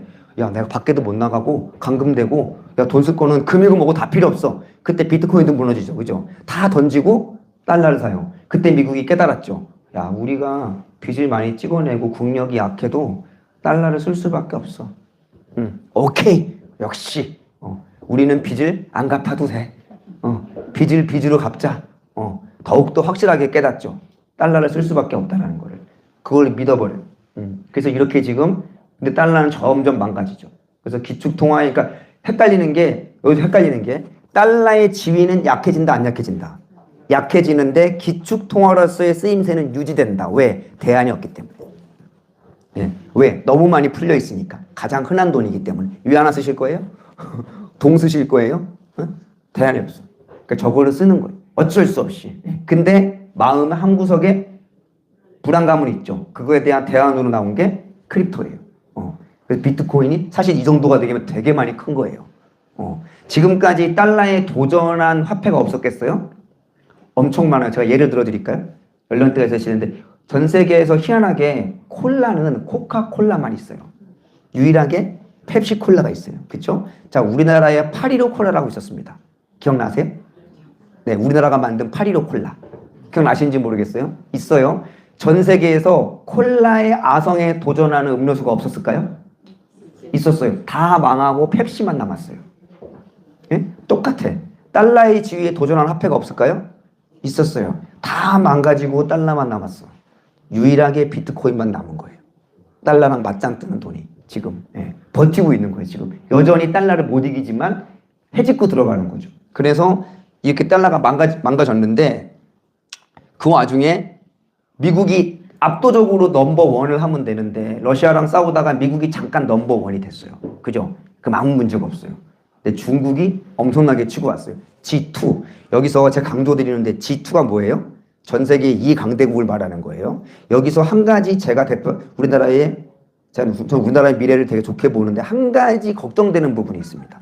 자, G2면 전 세계 강대국이 미국이랑 중국이에요. 미국이 압도적으로 1등이 아니고 둘이 다이다이 붙는다는 뜻이에요. 그러면 중국을 경계하고 잘 조사하고 면밀하게 봐야 돼요, 안 봐야 돼요? 전 세계에서 G2 중국을 떼놈이라고 무시하는 유일한 나라가 대한민국이에요. 알려하질 않아. 그래서 중국 펀드도 안 사. 아, 기분 나쁘대. 내가 볼 때 우리나라의 문제점이에요. 싫은 건 싫은 거고. G2잖아, G2. 우리나라가 무역을 중국이랑 많이 해요, 무역이랑 많이 해요? 중국이랑 많이 해요, 실제로. 그래서 그거 아세요? 제가 비밀을 알려드릴게요. ETF를 보시죠. 아침에 장이 9시에 딱 시작하면 전날 미국 증시에 영향을 받아요. 그래서 미국 증시가 오르면 대부분 오르고 떨어지면 떨어져요. 근데 10시 반에 한번 판이 바뀌어. 왜 그런 줄 아세요? 10시 반에 중국 증시가 오픈해요. 우리나라가 중국에 더 밀접하다고요. 중국 증시에 따라서 판이 바뀌어요. 이미 우리나라 경제는 중국이랑 더 많이 싱크로가 돼 있단 말이에요. 근데 우리 국민들은 중국에 관심이 없어. 떼놈이래 계속. 짝퉁 만드는 거 막. 대륙의 실수 막 이러고. 안 돼요 그러면. G2잖아 G2. 우리는 둘 다 거래를 해야 한단 말이에요. 그러니까 ETF도 중국 것도 검토를 해보실 필요가 있어요. 자, 그러면 미국이 싸우는데 다 아실 테고 뭘 싸우냐 보세요. 금값이 왜 오르느냐? 자, 중국이 억울한 게 있어요. 생각을 해보세요. 석유를 내가 제일 많이 수입해. 근데 석유를 살 때 위안화를 놔두고 달러를 줘야 돼. 억울해 안 억울해? 되게 억울하지. 얼마나 나 이해는 가. 억울해 미치겠죠. 그러니까 사우디 얘기해. 야 내가 제일 많이 사잖아 니네 거. 야 위안화로 주면 안 돼? 안 돼. 미국이 뭐라 그래. 야 몰래 해. 안 돼. 그럼 사우디가 100번 양보하다가 오케이. 너 위안화 오케이. 근데 위안화를 하면 나한테 무슨 이득이 있을까? 무슨 말이냐면 미국은 대금을 달러 현금으로 주는 게 아니라 채권으로 주거든요. 걔는 다 빚으로 주는 거예요. 나쁜 놈들이야. 빚을 줘. 그럼 그걸 받으면 근데 미국이 안 망하니까 어떻게 이자 주잖아요. 그러니까 나쁘지 않아. 그 사우디가 물어보는 거야. 야 쟤네는 채권 줘갖고 나 이자 주거든? 1년에 4%? 넌 뭐 줄 건데? 게다가 위안화 내가 잘 못 믿겠는데? 그랬더니 시진핑이 할 말이 없어. 그러다가 중국이 한 가지 아이디어를 내요. 가만히 있어봐. 옛날에 미국이 잘 나갔던 게 미국 달러랑 금을 교환해 주는 거죠. 상하이의 금거래소를 만들어요. 그래서 전 세계 금을 야금야금 모아요. 그런 다음에 석유 대금을 갖고 오면 상하이에서 실시간으로 금으로 바꿔줍니다. 중국판 금본위제. 그러니까 미국은 금본위제를 버렸죠. 중국이 미국을 따라하는 거야. 야 내가 금본위제 할게. 몰래 내가 할게 내가. 위안화 못 믿어? 달러 금은 믿지? 내 금을 바꿔줄게. 그래서 전 세계 금거래 1등은 뉴욕이랑 시카고랑 런던이에요. 근데 거기는 복잡하니까 모르시지만 실물을 거래하는 게 아니라 선물이라고 페이퍼로 거래를 하는 거예요. 전 세계의 실물 금은 중국에 다 있습니다. 상하이 거래소에. 네. 얘는 현물로 줘. 야, 줘. 이렇게. 그래서 위안화를 해. 근데 사우디는 여전히 오펙이니까 미국 눈치를 봐야 돼.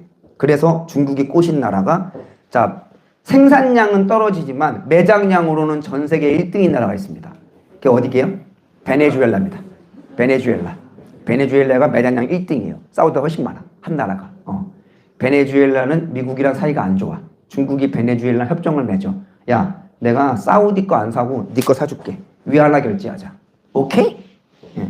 그래서 미국이 베네수엘라를 친 거예요.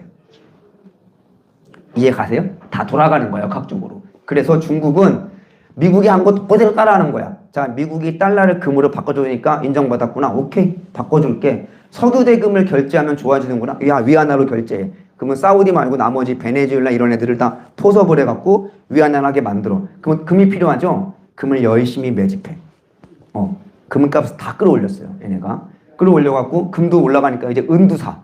은 엄청 올랐죠? 은도 필요하니까. 그래서 이렇게. 근데 무조건 중국이 이기는 것 같죠? 아, 미국이 만만한 나라가 아니에요. 자, 그럼 여기서 한 가지 사실을 알아야 됩니다. 금을 중국이 샀다는 건 누군가는 금을 팔았다는 얘기입니다. 전 세계에서 금을 가장 많이 가진 곳이 어딜까요? 당연히 미국이죠. 금본위제를 했으니까. 8천만 톤이 있어요, 공식적으로. 8천만 톤. 네. 네, 중국은 비공식적으로는 1,000만 톤이 있다고 알려지는데 장부상으로는 3천만 톤이 있어요. 째비가 안 돼요. 자, 중국이 사간 금을 미국이 판 겁니다. 네. 야, 금 사가. 금 사가. 자, 트럼프가 무슨 짓을 한 거냐면 닉슨은 교환을 포기했지만 준비금 성격으로는 금을 갖고 있었어요. 무슨 말이냐? 중앙은행에 금을 갖고 있어요. 그러니까 야, 우리가 당장 교환은 안 해주는데 금 있어. 그러니까 믿어. 이 방식이었는데 트럼프는 이것마저도 야, 금 꼭 있어야 돼? 야, 필요 없어. 어차피 니네 따라 쓸 거잖아. 배째는 거예요, 그냥. 이것마저도 없애. 근데 마침 금 가격이 좋아. 팔아버려. 야, 금 팔아. 중국이 사간대. 금 팔아. 중국이 사간 금을 다 미국이 판 거예요. 네? 금을 판 거라고. 그러면 빈 고가를 뭘로 메꿔야 되죠? 트럼프는 금 팔아서 비트코인 사겠다는 거예요. 재무제표를 바꾸는 거예요. 내가 100억치를 갖고 있어야 돼. 어차피. 근데 지금은 80%가 금이야. 그걸 팔아서 금 가격 좋을 때 팔아서 비트코인을 사갖고 메꾸겠다는 뜻이에요. 그러니까 지금의 금 가격이 오른 건 미국 입장에서 좋아요, 안 좋아요? 땡큐벨이 맞춘 거예요. 네. 중국이 이긴 것 같죠? 그러니까 둘은 아직 승부가 안 끝났어요. 막상이에요. 네. 근데 은은 또 얘가 다 갖고 있어. 중국이. 근데 중국은 그래서 그러면 이렇게 때 얘기 들으면 미국이 이긴 것 같죠? 아, 중국은 또 히토리를 갖고 있어요. 구글이고 뭐고 다 히토리가 없으면 끝이야. 테슬라고 뭐고 그러니까 히토리 하나에 시진핑 트럼프가 꼼짝 못하죠. 예. 그리고 AI 시대에는 전기가 필요한데 사회주의 국가는 전기를 통제하죠. 중국은 전기가 남아 돌아요. 예. 미국은 전기가 부족하죠. 이렇게 보면 또 중국이 이긴 것 같아.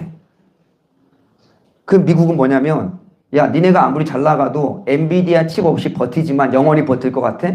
자 지금 모든 분야가 중국이 미국을 앞질렀습니다. 앞질렀어요. 단 하나만 미국이 앞서 있습니다. AI 혁신은 미국이 앞서 있어요. 그러니까 아직까지는 미국이 앞서 나가고 중국이 따라오는 형국이에요. 그 혁신은 미국은 쉽게 따라하는 게 아니잖아요. 실리콘밸리의 그 문화, 혁신, 그 다음에 그 아이비에 나오는 천재들, 이거는 사실은 미국이 갖고 있는 강력한 엣지예요. 그거는 못 따라하는 거예요. 그죠? 근데 트럼프가 그리는 그림은 뭐냐면, 자, AI 시대에는 뭐가 필요해요? 전기가 필요해요. 근데 일반적인 전기는 중국이 만드는 화력발전 이런 거는 한도가 있어. 예. 그러니까 왜 머스크랑 트럼프가 친해졌냐면 얘는 서로 다른 인간인데 목표가 똑같아. 예. 트럼프 지금 머스크가 뭐 한다고 그래요? 전기 엄청 필요하니까 스페이스X에서 뭐 하겠다는 거예요? 스페이스X가 위성 띄웠죠. 예. 태양열을 모아갖고 우주에다가 태양열 발전소를 만들겠다는 거야. 그럼 지구에 어떻게 전기를 보내요? 마이크로웨이브라는 기술로 전기를 쏘겠다는 거야. 예. 그럼 화력 발전 같은 거 개나 주라는 거예요. 예. 우리가 하겠다는 거예요. 예. 어마어마한 전기 하겠다는 거야.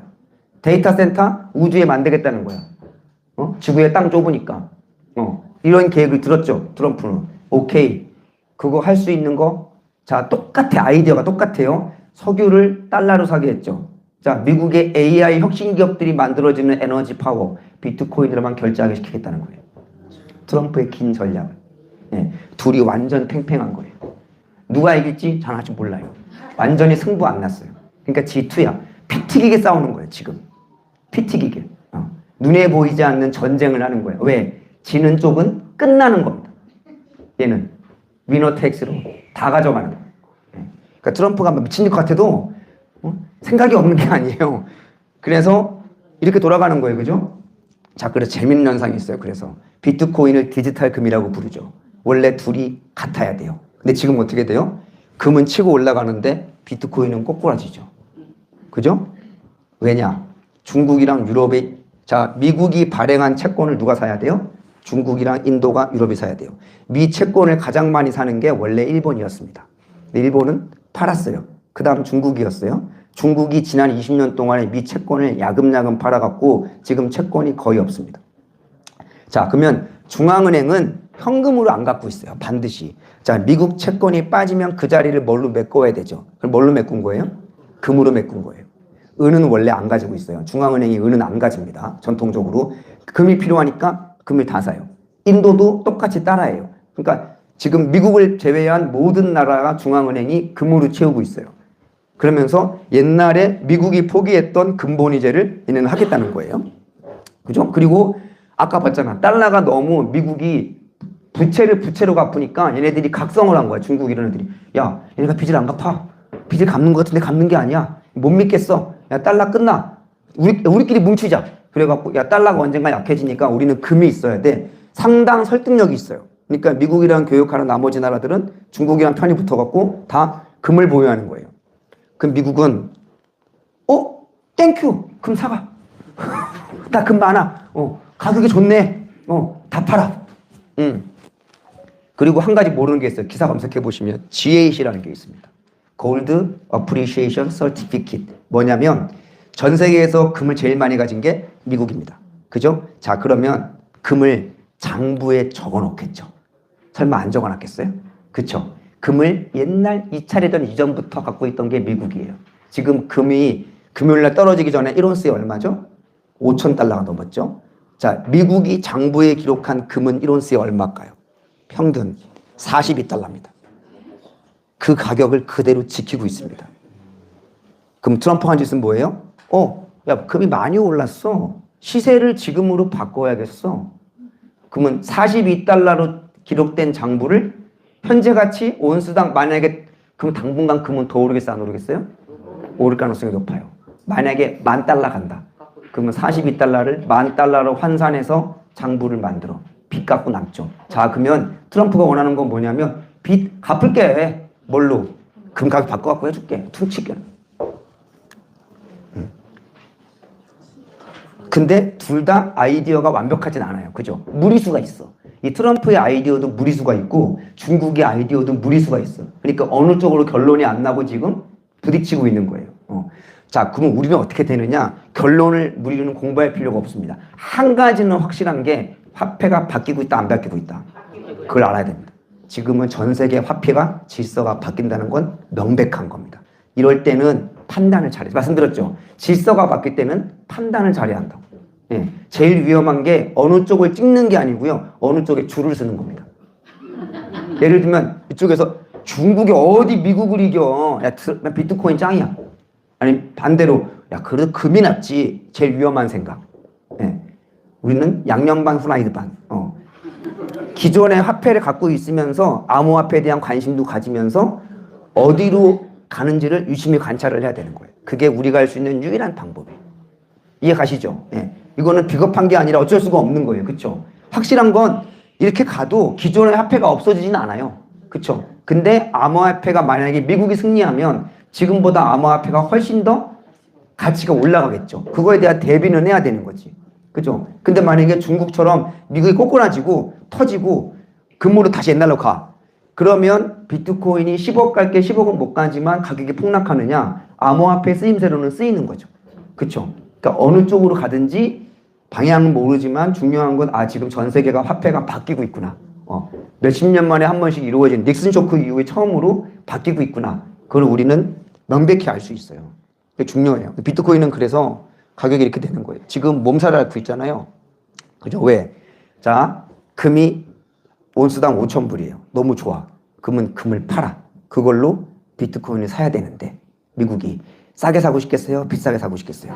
싸게 사고 싶죠. 가격이 올랐으면 좋겠어요? 내려갔으면 좋겠어요? 가격을 누르고 있는 거예요, 지금.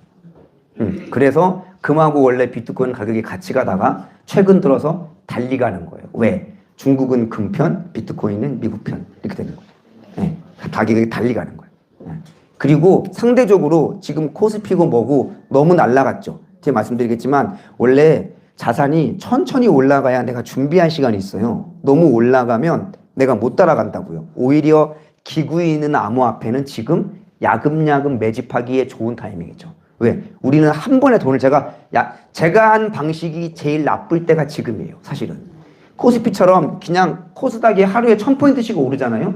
그러면 저처럼 야금야금 매집하는 방법이 별로 안 통해요. 통하긴 통하는데 약해. 왜? 이럴 때는 몰빵을 해야 올라가거든요. 근데 그럴 수가 없잖아요, 우리가. 그러니까 제가 하는 방식은 정상적으로 가격이 좀 기다가 적정한 때 올라주는 효과를 보는 방식인데 주구장창 올라가면 이렇게 매일매일 모아가는 방식은 약해요. 그럼 오히려 지금 비트코인이나 암호화폐는 매일매일 모아가는 방식이 되게 좋은 타이밍이에요. 네. 더 떨어질 수도 있거든요. 그럼 지금 한 번에 들어가면 위험해. 근데 언제 올라갈지는 몰라. 그건 트럼프하고 미국만 알아. 그 언제 올라가냐면 야 이제 모을 만큼 모았다. 올려자. 그거 어떻게 알아 우리가? 여러분한테 문자로 보내주겠어요? 트럼프가? 내일부터 올라갑니다 이렇게 보내주겠어요? 친하세요? 안 알려준다고. 몰라요 우리는. 그럼 우리는 열심히 모으는 수밖에 없다. 오히려 지금이 그래서 저는 비트코인이나 암호화폐 매수 비중을 높일 때다. 네. ETF 같은 경우는 이게 분할 매수 접근하기가 별로 안 좋은 타이밍이에요. 지금은. 접근하다가 떨어지면 추가 매수 들어가고 지금은 암호화폐를 모아가기에 좋은 타이밍이다. 이 비트코인은 이 미래 그래서 ETF에 지금 엄청 나오는 거죠. 그것도 말씀드렸잖아요. ETF를 누가 하느냐? 아부다비 국부펀드. 얘네가 업비트에 계좌 만들겠어요? 미국 하버드대, 밀레지엄 해니지먼트 이런 애들은 거래소에 계정을 못 만들어요. 그러니까 블랙록의 저런 ETF 같은 걸 통해서 비트코인을 계속 사는 거예요. 예. 그러면 저 월가가 지금 왜 안 끝났냐면 이걸 아셔야 돼요. 미국은 무서운 나라예요. 금이 이렇게 천정부지 올라가잖아요. 이거 무슨 뜻인 줄 아세요? 원래 미국이 금 가격을 통제합니다. 올라간다는 건 뭐예요? 통제 안 한다는 뜻입니다. 내버려 둔다는 뜻입니다. 왜? 금을 팔아야 되잖아요. 자, 그럼 여기서 좀 깊게 들어가면 미국은 어떻게 금 가격을 통제할까요? 이거 대학원생이 배우는 건데 되게 쉽게 해요. 금융을 아시면 우리가 금을 실물로 거래하는 거는 얼마 안 돼요. 선물이라는 거래를 해요. 이게 위험한 거예요. 이걸 이제 종이금, 종이은이라고 그러는데 선물이 뭐냐면 아주 쉽게 이해하시면 입도선매란 말 들어보셨죠? 이렇게 예를 들면 올해 쌀이 수확이 되는데 풍년일지 흉년일지 몰라요. 근데 작년에 막 예측해 보니까 올해 쌀이 그냥 보통일 것 같아. 작년에 한 가마에 10만 원이었어. 그러면 농산지 얘기해서 그거 100가마 내가 가마니당 10만 원 계산할 테니까 나랑 거래합시다. 이게 선물이에요. 미리 이루어지도 않은 거를. 그러면 내 예상대로 올해 쌀 한 가마가 15만 원으로 올라가면 나는 싸게 샀으니까 이득을 본 거고, 가격이 떨어지면 손해를 봤는데 장치를 만들었어. 나는 약속을 한 거지 실제 한 게 아니죠. 그죠? 이 약속을 이행 안 하면 돼. 이 선물 계약을 팔 수가 있어요. 금융은 놀랍죠? 이런 걸 만들었어요. 자, 이렇게 선물을 해요. 금도 실물이 무거우니까 영국이랑 런던이나 시카고에서 다 이런 선물 거래를 해요. 그러면 금 가격을 어떻게 통제하느냐? 자, 선물 거래를 하면 위험이 있어요. 자, 올해 10월 달에 추수한 쌀을 거래하기로 약속을 한 거예요. 그죠? 그리고 약속을 했는데 약속만 하고 사라지면 얘가 손해보면 약속을 안 지키면 어떡해요? 불안하죠? 자, 남자분들은 그래서 자, 좀 있으면 설인데 뭐 어떻게 이해하시느냐면 설에 가볍게 미나투를 쳐요. 자, 그러면 맨 처음에 시작할 때 뭐 합니까? 학교 간다고 표현하죠. 하나씩 걸고 하죠. 그죠? 왜? 나중에 딴 얘기 할까 봐. 그쵸? 자, 선물 거래를 할 때 증거금이라는 게 있어요. 한 계약을 할 때마다 얼마를 내야 돼. 디파짓을. 왜? 야반도주 하면 안 되니까. 그죠? 그래서 만약에 한 선물 계약을 할 때 증거금을 1,000만 원을 했다. 그러면 나는 얼마를 받던 간에 보증금으로 1,000만 원을 내야 돼요. 자, 그러면 선물 거래를 못하게 막고 싶으면 어떻게 해야 돼요? 증거금을 10배로 올려. 한 계약할 때 증거금이 내일부터 1억이야. 그러면 돈이 없는 사람들은 계약을 못하죠. 미 증권위원회 약관에 언제든지 증거금을 조절할 수 있다고 되어 있습니다. 미국은 금 가격이 오르면 갑자기 내일부터 증거금 10배라고 이걸로 금 가격을 통제해 온 겁니다. 지금까지. 네, 신문 검색해 보세요. 미국의 증거금 조절. 네, 그렇게 금 가격을 통제해 왔어요. 미국 무서운 나라예요. 네, 그게 불법이 아니야. 약관이 있어. 미국 증권거래위원회. 네, 언제든지 증거금을 조절할 수 있다. 그러면 무서운 게, 자, 원래 계약을 했죠. 그럼 이 조항이 얼마나 무섭냐면 소급 때 내가 $1,000 시절에 계약을 했어. 그죠? 근데 내일부터 1억이야. 그러면 1억을 9천만 원을 채워놓지 않으면 기존 계약이 무효가 됩니다. 그럼 어떻게 돼요? 계약을 손해보고라도 던지죠. 매도를 한다고. 자, 그러면 금을 던지니까 금 가격이 떨어지죠. 그러면 이 사실을 아무것도 모르는 사람들은, 얘네들은 거래가 크겠어요, 안 크겠어요? 선물을 뭐 한 100만 원, 200만 원 거래하겠어요? 한 1조 이렇게 거래하는데, 그러면 갑자기 그래프에서 금이 떨어져. 그러면 제가 시킨 대로 금 ETF 산 우리 개미들은 영문도 모른 채 금이 떨어지네? 이거 팔아. 이걸 페니셀이라고 불러요. 두려워서 금 가격은 더 떨어져. 네. 그래서 금 가격을 한 번씩 누르는 거예요. 그래서 지난주 목요일, 금요일 날 금은 떨어진 것도 미국이 개입했다는 썰이 되게 많아요. 네, 정확히는 모르겠는데, 왜냐하면 너무 이상하게 떨어지잖아요. 그죠? 그 금 가격 보셨어요? 네, 3개월치를 한 번에 떨어뜨렸어요. 하루에. 네, 이건 인위적인 거예요. 그러니까 미국은 개입을 하는 거예요. 근데 지금까지 왜 금 가격을 내버려 뒀느냐? 자기네가 금을 팔기 위해서 내버려 둔 거예요. 그러니까 미국이 막후에 있는 거죠. 그 비트코인을 싸게 사 모으려고 이렇게 하는 거죠. 그렇죠? 그러면 토큰화가 지금 하고 있잖아요. 미국은 했더니 다행히 스테이블 코인도 만들고 이러면서, 토큰화가 뭐냐면 제가 보여드렸죠. 학생 회수권 그죠? 실물을 그냥 블록체인이라는 기계에 집어넣고 뿅 하고 나오면 그게 토큰이에요. 그래서 우리가 볼 수 있는 가장 대표적인 토큰은 이미 여러분이 보고 계세요. 매일매일 받고 계십니다. 네. 실물에 존재하는 가장 많이 쓰이는 토큰, 그게 테더입니다. 스테이블 코인. 왜? 그건 달러잖아요. 그냥 달러 쓰면 되잖아요. 그죠? 달러를 굳이 테더로 만들었어. 왜? 블록체인 시스템에서 쓰려고. 그죠? 실물 자산 달러에 기반을 둔 달러의 쌍둥이 자식. 그게 테더예요. 그게 토큰이에요. 자, 토큰은 그렇게 되는 거예요. 자, 이해 가시죠? 우리 집이 있는데 얘를 블록체인에 집어넣어. 그래서 블록체인 가상에 40조각짜리 집으로 만들어져. 그게 토큰이에요. 토큰이 어려운 게 아니에요. 원래 존재하던 걸 블록체인에 집어넣고 뿅하게 만드는 게 토큰이에요. 그쵸? 그래서 그게 실물에 있으면은 실물 토큰이라고 부르는 거야. RWA. 그죠? 가상으로 있으면은 다른 거라고 부르는 거고. 우리 루미트는 실물 토큰이죠. 그쵸? 그래서 이 토큰법 만들었잖아요. 그러니까 트럼프가 한 법을 가만 보면은 얘가 생각이 있는 거예요. 비트코인을 갖고 있으면 뭐해? 토큰화할 거고, 그러면 전 세계가 월가가 토큰을 할 거고, 그러면 토큰으로 갈 거고, 비트코인 필요해지고, 비트코인은 제한이 정해져 있는데, 자, 그러면 가격을 통제해야 되는데, 이놈의 비트코인이 약 80명으로 추정되는 고래들이 80%를 갖고 있단 말이에요.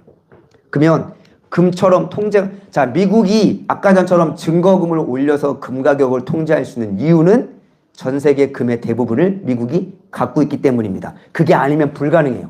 그죠? 지네가 갖고 있으니까 조절하는 거란 말이에요. 자, 똑같은 이치를 적용해야 되는데 비트코인이 미국 수중에 10%도 없죠. 그러면 통제가 돼요, 안 돼요? 안 되는 거예요. 이 상태에서 프로젝트를 가동하면 안 돼. 기다려야 돼. 언제까지? 통제 가능한 물량이 내 손아귀에 들어올 때까지 미니멈 10%를 봅니다. 미니멈 10%를. 지금 블랙록의 ETF가 발행되는 비트코인 물량의 4% 정도 갖고 있습니다. 네. 더 많이 매집해서 10%를 넘게 만들어야 돼. 네. 근데 고래들은 $10 이전에 비트코인을 갖고 있던 사람들이에요. 그죠? 얘네들은 생각을 해보세요. 잘 상상을 해보세요. 2009년에 우리 비트코인 몰랐을 때 비트코인 받았는데 야, 이게 언젠가는 10억 간대는데 에이 설마 10억 가겠어? 간대. 지금 얼만데? $1도 안 하는데? 에이씨 이랬겠죠. 근데 그 사람들이 진짜 기다렸다가 진짜 기다렸는데 우리도 우리나라 사람은 돈의 상징이 뭐예요? 1억이면 상징이죠. 똑같아요. 미국 사람들은 10만 불이 되게 중요한 돈이에요. 10만 불. 자, 비트코인이 10만 불을 돌파했죠. 재작년에. 설레요, 안 설레요? 야, 진짜 10만 불 가네? 루민트가 1,000원 가보세요. 설레요, 안 설레요?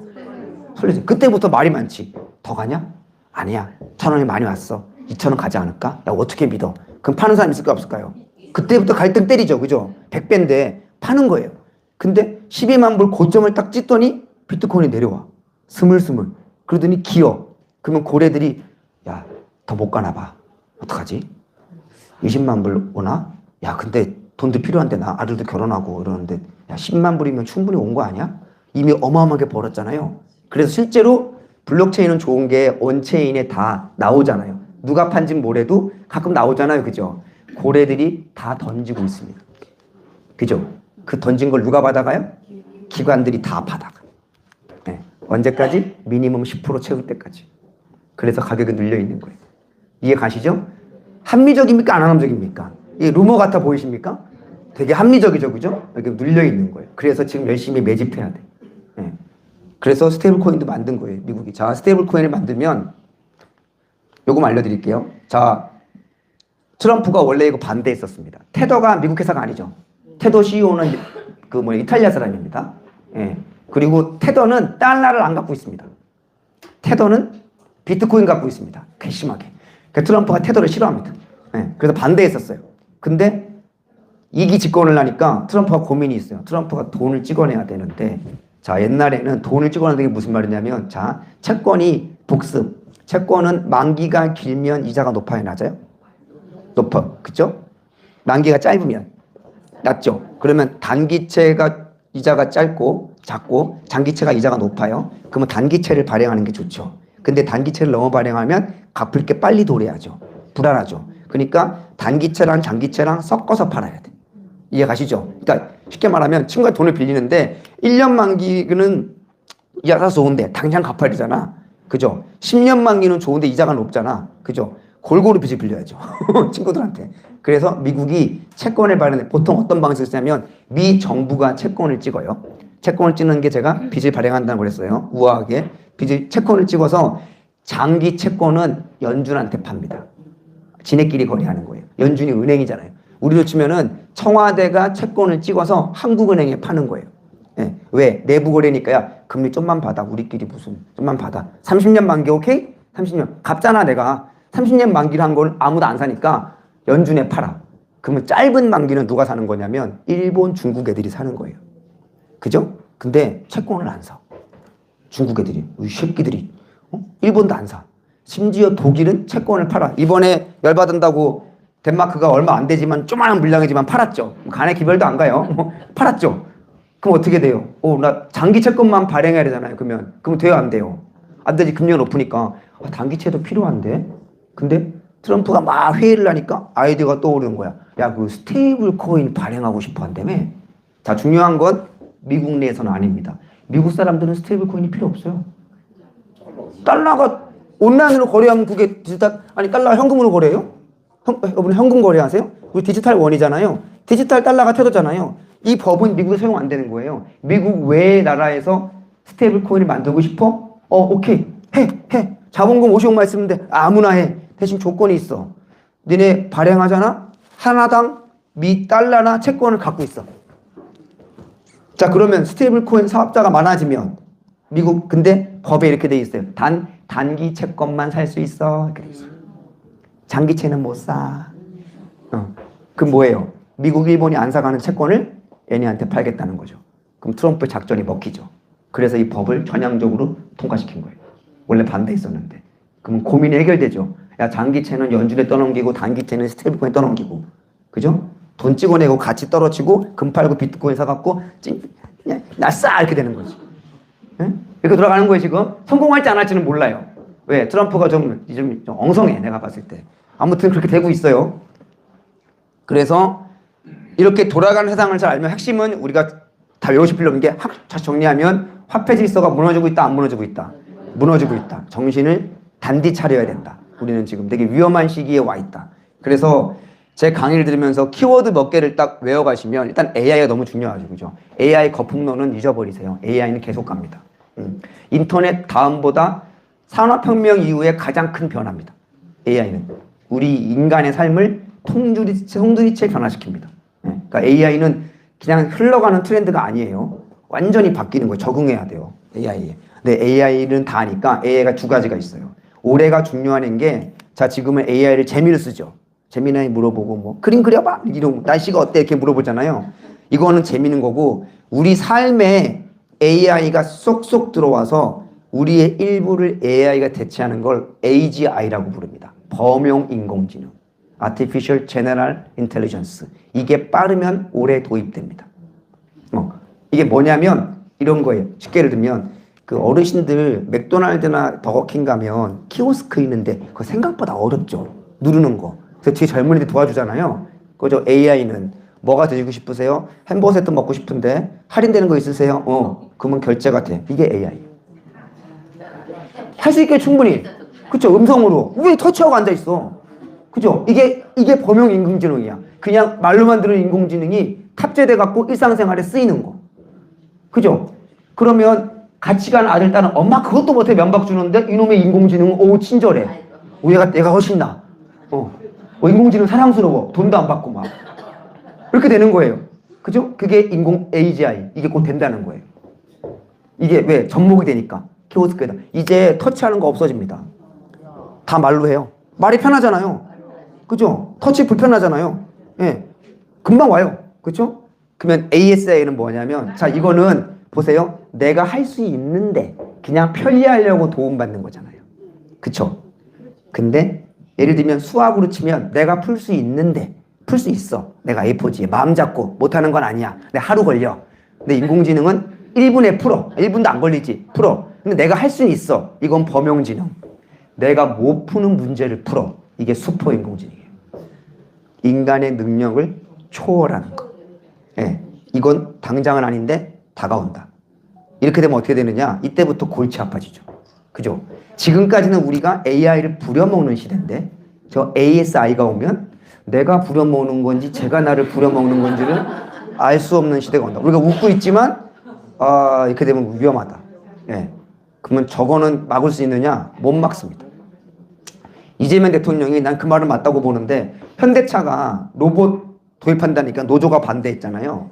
그게 산업혁명 때 러다이트 운동이라고 있어요. 자, 방적기가 들어오니까 바느질하는 사람이 옛날 공업은 다 간의 수공업이잖아요. 옷을 만드는데 방적기 딱 갖다 놓으니까 얘는 밥도 안 먹어, 잠도 안 자, 똥도 안 싸, 오줌도 안 싸. 그냥 24시간 옷을 만들어내는데 일자리 잃어버리잖아요. 그러니까 얘네들이 몰래 그 밤에 들어서 공장에 가서 그 기계를 때려 부셔.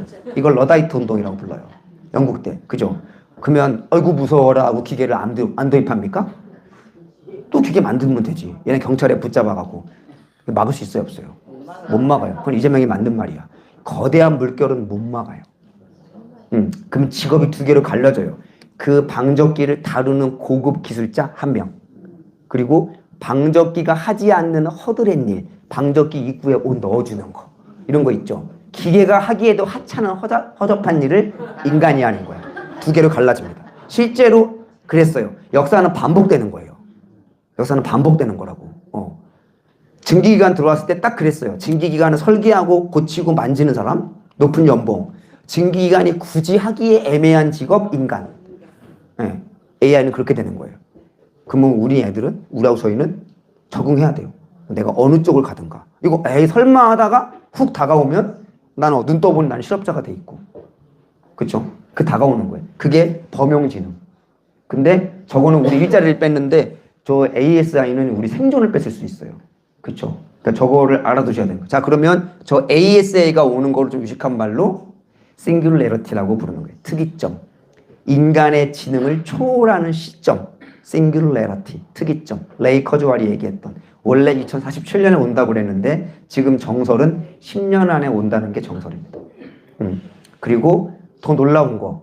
저게 온지 안 온지를 인간이 모른다. 왜? 하도 교묘해갖고 저게 온지 안 온지를 인간은 간파를 못한다. 네, 지금 알려진 거는 싱귤레러티라고 합니다. 저거를. 그 다음에 우리 금융적으로 이런 거는 다 고상한 얘기인데 우리 눈앞에 딱 다가와 있는 AI는 토크나이제이션입니다. 모든 자산을 토큰화하겠다. 여기는 블록체인과 AI 기술이 들어가는 겁니다. 그럼 우리는 일상생활 받아들이는 거는 잘 보세요. 토큰화이 되면은 너무 좋은 거야. 야, 갈 때도 뭐 토큰 결제하고 좋네. 오. 근데 그게 백단에는 저런 게 있다는 걸 우리는 모르고 사는 거죠. 편리함을 주면서 우리는 살지만 점점 우리 직업도 없어지고 되고 금융도 바뀌고 다 되는 거예요. 안에서는 저렇게 이루어지는 거죠. 그래서 올해가 되게 중요한 게 저 범용지능이 본격 도입되는 해가 올해라고 부르고요. 왜냐하면 그 이유가 있어요. 각 나라의 법안들이 만들어져요.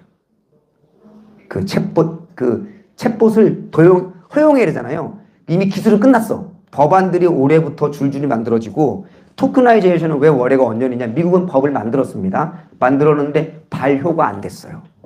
국회에서. 발효를 하는 게 올해예요. 본격적으로 이루어지는 게. 그래서 올해가 실제로 소문에만 돌던 범용 인공지능과 토큰이 이루어지는 해다. 그러니까 2026년이 되게 중요한 해입니다. 올해가.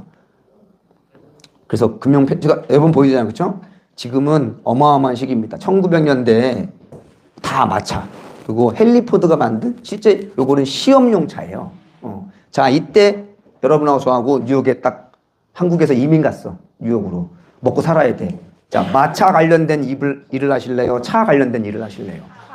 그건 거짓말이지. 어떻게 알아? 다 마차인데. 마차 관련 일을 하죠. 말국 받는 일, 현자 고치는 일, 그죠? 거기에 대출해갖고 옹땅 투자했어, 우리 가족이. 자, 13년 뒤에 어떻게 된다? 마차가 없다. 저렇게 됩니다. 네. 저게 진짜 벼락거지입니다. 집을 못 사는 게 벼락거지가 아니고. 주식 못 사는 거 상관없어요. 변화를 못 읽으면요. 그런 말이 있잖아요. 속도하고 방향 중에 방향이 중요하다. 예를 들면 열심히 갔는데 이 길이 아닌가 봐. 그러면 언제 돌아올 겁니까? 네. 지금은 속도를 낼 게 아니라 지금은 딱 어떻게 보면 배를 몰고 왔는데 딱 모퉁이 다다른 거야. 왼쪽 오른쪽. 알 수가 없어. 엄청 헷갈려. 근데 한 번 길을 들어가면 곧 돌아오기 힘들어. 그러니까 지금 판단이 되게 중요한 데인 거예요. 근데 확실한 건 화폐가 변하고 있다. 기존에 했던 시스템으로는 돈을 많이 벌기는 힘들다. 그리고 현금으로 갖고 있는 건 바보 같은 짓이다. 자산을 갖고 있어야 된다. 자산인데 금융자산, 부동산보다는 금융, 암호화폐 같은 금융태 자산을 갖고 있는 게 훨씬 좋다. 이거 마차가 없잖아요, 진짜로. 제가 볼 때 이거보다 훨씬 빨리 와요. 그 되게 빨리 예측한 사람 중에 저 범용 인공지능이 3년 만에 온다는 사람도 있어요. 그 현대차가 얼마나 되게 주가가 올랐잖아요. 그 로봇 때문에 그 공장에 들어온다고 그러잖아요. 그죠? 그럼 쉽게 안 들어오겠죠.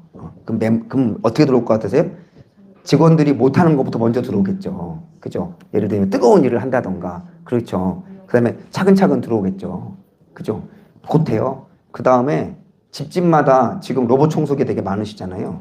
네. 이제 조만간 가격이 내려가면 로봇 가정부가 한 2천만 원쯤 하잖아요.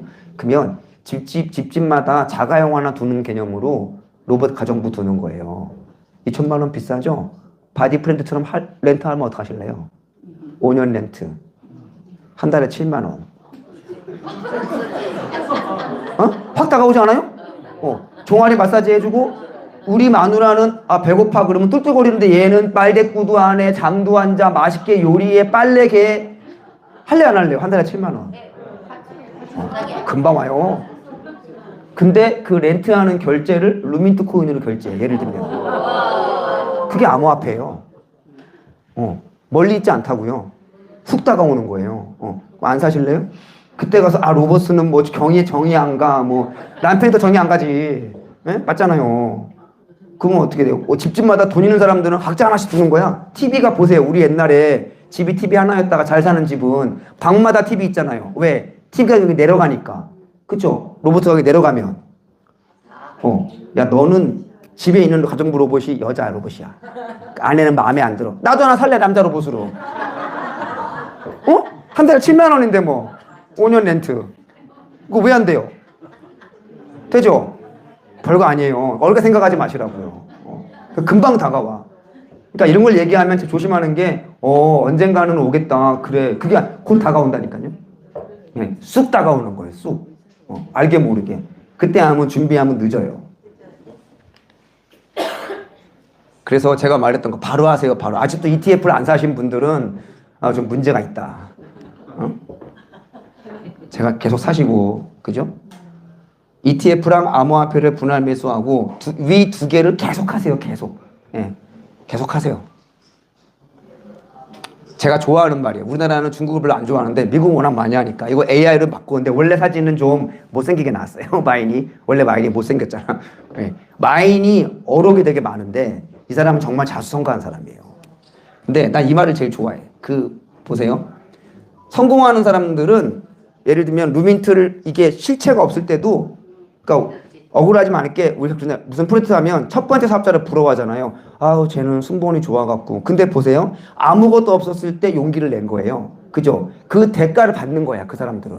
사무실도 없고 봤더니 이재성 박사 혼자 앉아있고 코인도 발행 안 돼 있고 앱도 없고 그 당시에 설명 듣고 믿은 거잖아요. 그거에 대한 대가를 받는 거야. 억울하실 필요 없어요. 정말 맞죠? 근데 여기 데려와 사업 설명회. 그때 성공한 사람들은 했어. 근데 보통 사람들은 설명회 들으면 해야 돼. 근데 이놈의 친구가 설명회 들어도 안 해. 걔는 뭐예요? 걔는 보고도 못 믿는 거예요. 그 사람은 영원히 인생을 성공을 못 해. 그 마인이 뒤에 안 했는데 저런 직원은 데리고 가지 말라고 그럽니다. 결론. 힘들다. 쟤네들은. 저 위에 애들만 데리고 일해도 충분하다. 예. 근데 저렇게 위에 있는 사람들은 마인처럼 창업하는 사람들입니다. 앞서가는 사람들. 그리고 대부분이 보통 사람은 눈에 보이니까 따라오는 거예요. 근데 내가 ETF를 사라고 그러고 직접 샘플도 보여주는데 팔짱 끼고 안 사는 사람들은 문제가 있다. 물론 사연이 있겠지만 해보세요. 예, 꼭 사세요, 꼭. 월요일 날 미리 말씀드리면 많이 떨어질 것 같아요. 더 좋아요. 그죠? 예, 혹시 떨어질 거를 기다리신 분들이라면 월요일 날 들어가셨으면 좋을 것 같아요. 자, 그럼 보너스 나오는 겁니다. 코스피 5천, 되게 애매합니다. 자, 왼쪽이 유튜브. 엄청 올랐죠. 저것도 맞는 말입니다. 오른쪽. 만약에 코스피가 간다 그러면 아직 2배가 더 남은 겁니다. 그쵸? 둘 다 맞는 말입니다. 그럼 정답은, 이건 뻔해요. 사람들이 못해서 그렇지. 자, 마음속에 다 달라요. 자, 여쭤볼게요. 나는 코스피 5천, 이거는 그냥 기본이고, 솔직히 한 7천이나 8천 갈 것 같다. 2, 3년 안에. 네. 반대로 5천이 한계일 것 같다. 더 못 올라간다. 그런 분은 없네. 아니면 꽤 올랐는데 얼마 안 남은 것 같다. 한 6천밖에, 6천에서 올라갈 일이 얼마 안 남은 것 같다. 그쵸. 사람마다 달라요. 반대로 가긴 가는데 한번 세게 떨어지고 올라갈 것 같다. 다 다르죠. 자, 각자 생각하는 만큼, 자, 예를 들면 수치화하기는 힘들지만 예를 들어 나는 투자는 하고 싶은데 나 망 갈 것 같아. 근데 한번 떨어졌다 갈 것 같아. 근데 떨어질 확률이 굳이 숫자를 비교하면 한 30% 될 것 같아. 그 비율만큼만 현금으로 갖고 있습니다. 무슨 말이냐? 내가 1억이 있어요. 근데 한 30% 확률로 떨어질 것 같아. 그러면 30%, 3천만 원은 현금으로 갖고 계세요. 본인이 생각하는 만큼만. 나머지만 투자하세요. 그리고 떨어지면 남은 현금으로 사시면 돼. 그쵸? 반대로 나 5천이 끝일 것 같아. 하지 마세요. 떨어질 때를 기다리세요. 예. 반대로 10,000까지는 갈 것 같은데 한 90% 투자해도 돼. 예. 단 책임은 다 본인이 지는 거예요. 그쵸? 제일 바보 같은 건 이러지도 저러지도 못하고 아무것도 안 하는 거예요. 예? 아무것도 안 하는 거예요. 항상 정답은 뻔해요. 본인이 생각하는 만큼 해야 돼요. 왜 그러냐면 누구의 말을 듣고 하잖아요. 근데 사람들이 이렇게 안 하는 이유가 있습니다. 왜 그런 줄 아세요? 제가 말한 것처럼 이거 뭔 말인지 이해가시죠? 수치화할 수는 없지만 내가 나는 한 반반인 것 같아. 더 올라갈 수도 있고 아닌 것 같아. 딱 진짜 반반인 것 같아. 그럼 투자금 반만 사면 돼요. 반은 갖고 있고. 자, 이렇게 안 하는 이유가 뭔 줄 아세요? 이렇게 해서 잘못됐어. 그럼 누구한테 뭐라 할 거예요? 뭐라 할 사람이 없죠. 내가 책임지죠. 사람은 책임지기 싫어합니다. 근데 자꾸 누구한테 물어보는 이유는 박사님, 아직 교수님 어떻게 될 것 같으세요? 그럼 잘못되면 올라간다면서요. 어딘가에 따질 때가 있잖아. 사람은 책임을 누군가한테 묻고 싶어요. 인간의 본능이야. 따지고 싶거든. 더 올라간다면서요. 괜히 망했잖아. 당신 말 듣고. 그러고 싶은 거야. 그러지 마세요. 인생이 그렇게 날로 먹으면 안 돼. 인생을 스시 라이프로 살면 안 돼. 이렇게 날로 먹으면 안 돼. 본인이 판단하세요. 그러면 누구한테 아무 말도 못 하잖아요. 그쵸? 근데 정답은 여기 있어요. 정답은 없어요. 저는 솔직히 말하면 전 딱 반반인 것 같아요. 저는 그래서 그냥 반만 투자하라고 그래요. 투자금의 반만 담그시고 떨어지면 박앤세일이니까 더 사시고. 한 가지 확실한 건 완전히 폭 나가는 타이밍은 아닙니다. 지금이. 저는 그런 거 읽을 수 있으니까. 그죠? 시연은 갔다가도 올라가는 타이밍은 아니에요.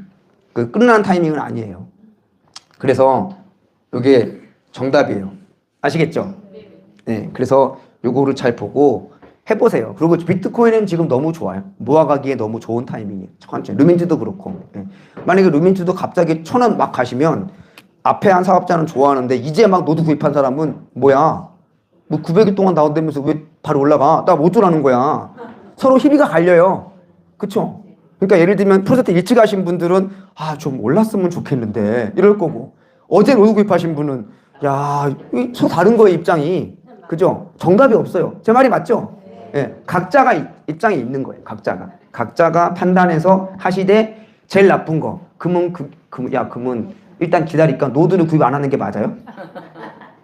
안 맞잖아요. 그죠? ETF 안 하는 게 맞아요? 아니죠. 지금이 제일 늦은 거예요. 바로 하세요, 그냥. 실천을 하셔야 됩니다. 실천을. 그래서 바로 하시면 좋을 것 같고, 다음번에 경진대회를 하면 좋은데, 언제든지 문의하셔도 되고, 특히 지방에서 오신 분들은 제가 진짜 감동을 많이 받았습니다. 이게 쉬운 게 아닌데, 매주. 도움이 되셨으면 좋겠어요, 진짜로. ETF를 해서 혹시 한번 듣고 싶은데, 이제 처음 ETF를 사본다. 태어나서. 처음 사보셨군요. 가족이시죠? 모범적인 가족. 무슨 종목 구입하셨어요? 타이거 200? 어떠세요? 어려우세요? 사보니까? 지금? 수익이 안 날 수도 있습니다. 지금이 높기 때문에. 안 나면 좋은 게라 하시고 더 들어가시면 좋고요. 꾸준히 사시고, 제가 볼 때 우리나라 코스피는 더 올라가요. 근데 그건 모르겠어요. 떨어졌다 올라갈지 바로 올라갈지는 모르겠어요. 올라가고, 주식은 원래 올라가게 돼 있어요. 더 말하면 화폐 가치가 떨어져서 그래요. 올라가고 있고, 우리나라 주식이 올라가는 거 설명을 드릴게요. 우리 이해는 안 가는데, 우리나라 주식이 오르는 건 다른 원리로 올라가는 거예요. 원래 가만 보시면, 테슬라하고 SK 하이닉스하고 누가 더 돈을 많이 법니까? SK 하이닉스가 훨씬 많이 벌어요. 근데 누가 주가가 높아요? 테슬라가 말도 안 되게 높아요. 그죠? 그건 뭐냐면 평가를 받는 거예요. 그죠? 그러면 두 기업의 평가도 있지만, 만약에 SK 하이닉스가 미국 기업이었다면, 그쵸? 그게 코리아 디스카운트예요. 한국인이라는 이유만으로 업신여긴 받는 게 코리아 디스카운트예요. 그래서 원래 우리나라 기업들은 코스피 4,000 정도는 됐어야 되는 거예요. 기본적으로. 원래가. 그러니까 아무 짓도 안 했는데 4,000이 올라온 건 4,000짜리 기업을 2,000 얼마로 평가했던 거예요. 외국에서. 왜? 정치도 불안하고 북한이 쳐들어올지도 모르고, 그리고 법이 약간 이상하게 돼 있어. 그러니까 보세요. 얘네들 입장에서 이제 제가 100억 있다고 항상 가정하라고 그랬잖아요. 더 있게 예를 들면 100조가 있어요. 100조. 그러면 AI가 운영한다고 그랬죠. 자, 사람이 운영 안 해요. 자, 그러면 전 세계 중구난방으로 투자하실래요? 계획을 세우고 하실래요? 별책 부록이에요. 계획을 세워요. 그 딱 두 개로 나눠요. 전 세계를. 선진국 그룹과 이머징이라고 그 외에 개도국이란 말 들어보셨어요? 영어로는 이머징, 떠오르는 애들로 구분해요. 우리나라는 어디예요? 우리나라는 실제로 선진국인데 이 분류에는 이머징으로 들어가 있어요. 안타까워. 이머징으로 들어가 있어요. 자, 그러면 AI가 재산을 쪼개요. 300조를, 100조를 쪼개. 선진국에 더 많이 넣으실래요? 이머징에 더 많이 넣으실래요? 당연히 선진국에 더 많이 넣죠. 더 안전하니까, 그죠? 선진국에 한 70을 넣고 이머징에 30을 넣어 있어요. 우리나라는 이머징에 들어있어요. 자, 근데 우리나라는 아무 문제가 없어요. 잘 나가. 삼성 막 최고 실적. 근데 이 미국에 제가 운영하는 펀드가 돈이 좀 필요해. 어머니가 아프셔. 뭐 힘들어. 내가 필요할 수 있잖아요. 그렇죠? 그러면 내 가진 주식이니까 일부를 팔아야겠어요? 안 팔아야겠어요? 팔아야겠죠. 쉽게 말하면 지갑이 메인 지갑이 있고 서브 지갑. 요리가 메인 요리가 있고 스키다시가 있는데 예를 들면 식당 갔는데 메인하고 스키다시가 재료 부족으로 다 못 가져. 하나만 가져야 돼. 부분적으로. 메인을 포기하실래요? 스키다시를 포기하실래요? 당연하겠죠? 자, 펀드를 두 개를 팔아야 돼. 선진국 펀드를 먼저 매도하시겠어요? 개도국 펀드를 매도하시겠어요? 이머징을 팔겠죠. 근데 우리나라는 사상 최고 실적이야. 상관없다고요. AI가 자동으로 돈이 필요해? 오케이. 입력이 돼 있는 거야. 돈이 필요하면 이머징 펀드 매도. 그러면 우리나라가 사상 최고 실적을 내도 우리나라 펀드는 팔려버리는 거예요. 아시겠어요? 그래서 우리나라는 가끔 삼성이 실적을 잘 내도 주식이 꼬꾸라질 때가 있어요. 그건 전 세계 자금들이 돈이 필요해서 우리 거를 파는 거예요. 그런 거대한 노름이 있다고요. 그죠? 근데 우리나라는 이머징에 들어가 있어요. 이머징에. 그래서 업신여긴 받았는데 얘가 단계가 좀 올라와. 올라와서 만약에 우리가 선진국으로 들어가고 이머징 중에서도 등급이 있거든요. 예. 우리나라가 시스템은 되게 좋아요. 근데 발전 가능성 때문에 중국이랑 인도를 되게 많이 쳤어요. 그냥 솔직히 더 많이 성장하잖아요, 우리나라보다. 근데 민주주의나 모든 것 봤을 때 우리나라가 훨씬 더 안정적이야. 중국이나 인도는 불안하잖아요. 근데 얘는 불안하지만 화끈한 맛이 있어. 근데 한국은 다 좋은데 뭔가 안 내켜. 뭐 김정은이 미사일도 쏘고 막 윤석열 불안하고 막 많이 안 내켜. 그리고 법도 안 좋고. 근데 조건이 좋아져. 그럼 미국의 AI가 봤을 때 한국 투자돼 안 돼요. 그러니까 앉은 자리에서 그냥 올라간 거예요. 그러니까 지금이 중요한 게 4천에서 5천은 그냥 앉은 자리에서 올라온 거예요. 외국인들의 불확실성만 없애주면 들어오는 거예요. 지금부터는 본질적으로 뭐가 바뀌어야 올라간다. 그러니까 지금부터는 실적도 좋아야 되고, 근데 운이 좋았죠. AI도 있고 막 그러니까. 그래서 우리나라는 좋게 보는데 문제는 한 번에 들어가기가 위험한 거죠. 그러면 제가 왜 타이거 200을 얘기했냐면 아까 전에 달러가 떨어져요, 안 떨어져요, 지금? 떨어지죠. 자, 내가 100억이 있어. 달러에 예금을 넣는데 게다가 이번에 연준 의장 바꿔요. 트럼프가 금리를 내려. 그러면 미국이 내가 예금이 달러로 있어요. 근데 달러가 약해져. 금리도 약해. 그러면 예금을 계속 미국에 두실래요? 다른 나라로 옮기실래요? 옮기고 싶겠죠. 중국이나 인도나 한국으로. 그죠? 그래서 원래 달러가 떨어지는 시기에는 신흥국 증시가 좋아요. 걔네들이 돈을 빼거든요. AI가 다 판단해서 빼거든요. 그래서 올해나 내년 정도에는 원래 서학개미들처럼 미국을 해야 되는데 미국만 하기에는 좀 위험하다. 우리나라가 올라갈. 그래서 제일 좋은 거는 비율별로 타이거 200, 그리고 S&P 500, 그 다음에 금은 왜 하냐면 금은 당분간 더 올라갈 가능성이 높아요. 언제까지? 미국의 비트코인 매집이 끝날 때까지. 예. 근데 조심할 게 금은 적당히 벌면 나오셔야 돼요. 왜?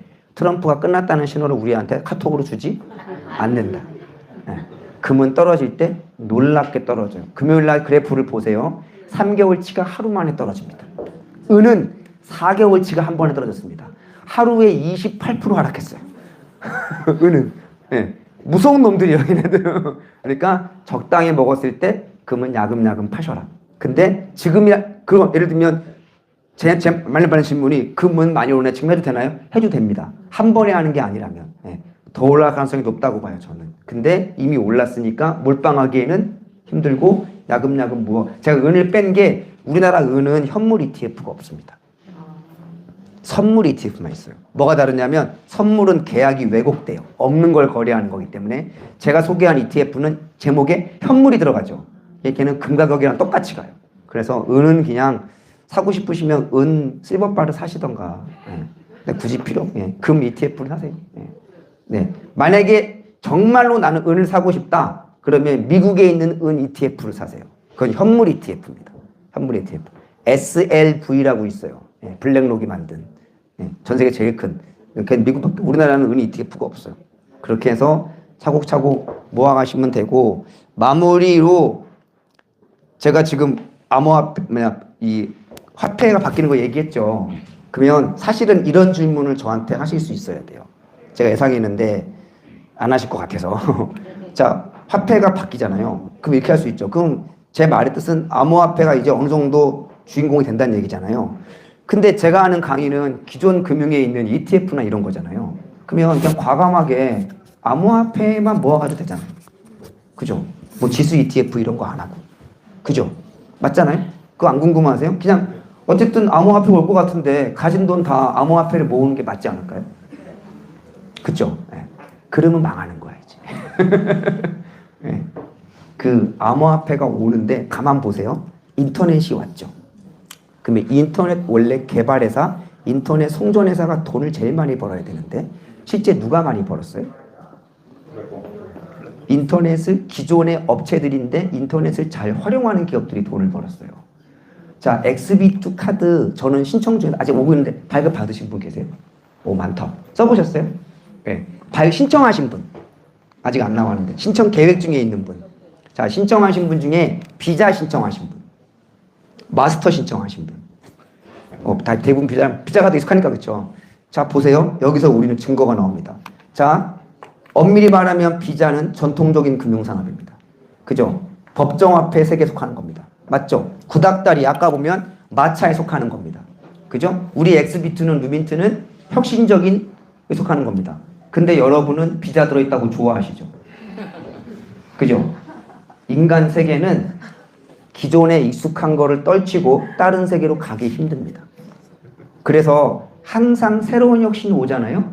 결국 승자는 누가 되냐면 그 새로운 기술을 접목해서 나아가는 찰스 다인의 진화론처럼 적응하는 기업이 돈을 많이 법니다. 네. 자, 인터넷이 도입됐을 때 기존의 신문은 없어진다고 그랬어요. 월스트리트 없어졌어요? 네. 홈페이지를 만들어서 홈페이지로 대신 종이로 찍어내는 신문은 잘 안 보죠. 최근에 종이신문 보셨어요? 없죠. 근데 폐간되진 않죠. 인터넷을 발달 아니면 유튜브도 만들고 언론이라는 산업은 안 바뀌는 거죠. 중간에 매개체가 바뀌는 거지. 제가 강의한 건 ETF란 상품이 아니라 여러분이 금융이라는 걸 하시라는 걸 얘기한 거예요. 그죠? 금융업은 안 바뀌어요. 근데 기존의 전통적인 화폐에서 새로운 화폐로 바뀌는 것 뿐이에요. 자, 제가 안 썼는데 무슨 말이냐? 게이트 IO에 다 계정 있으시죠?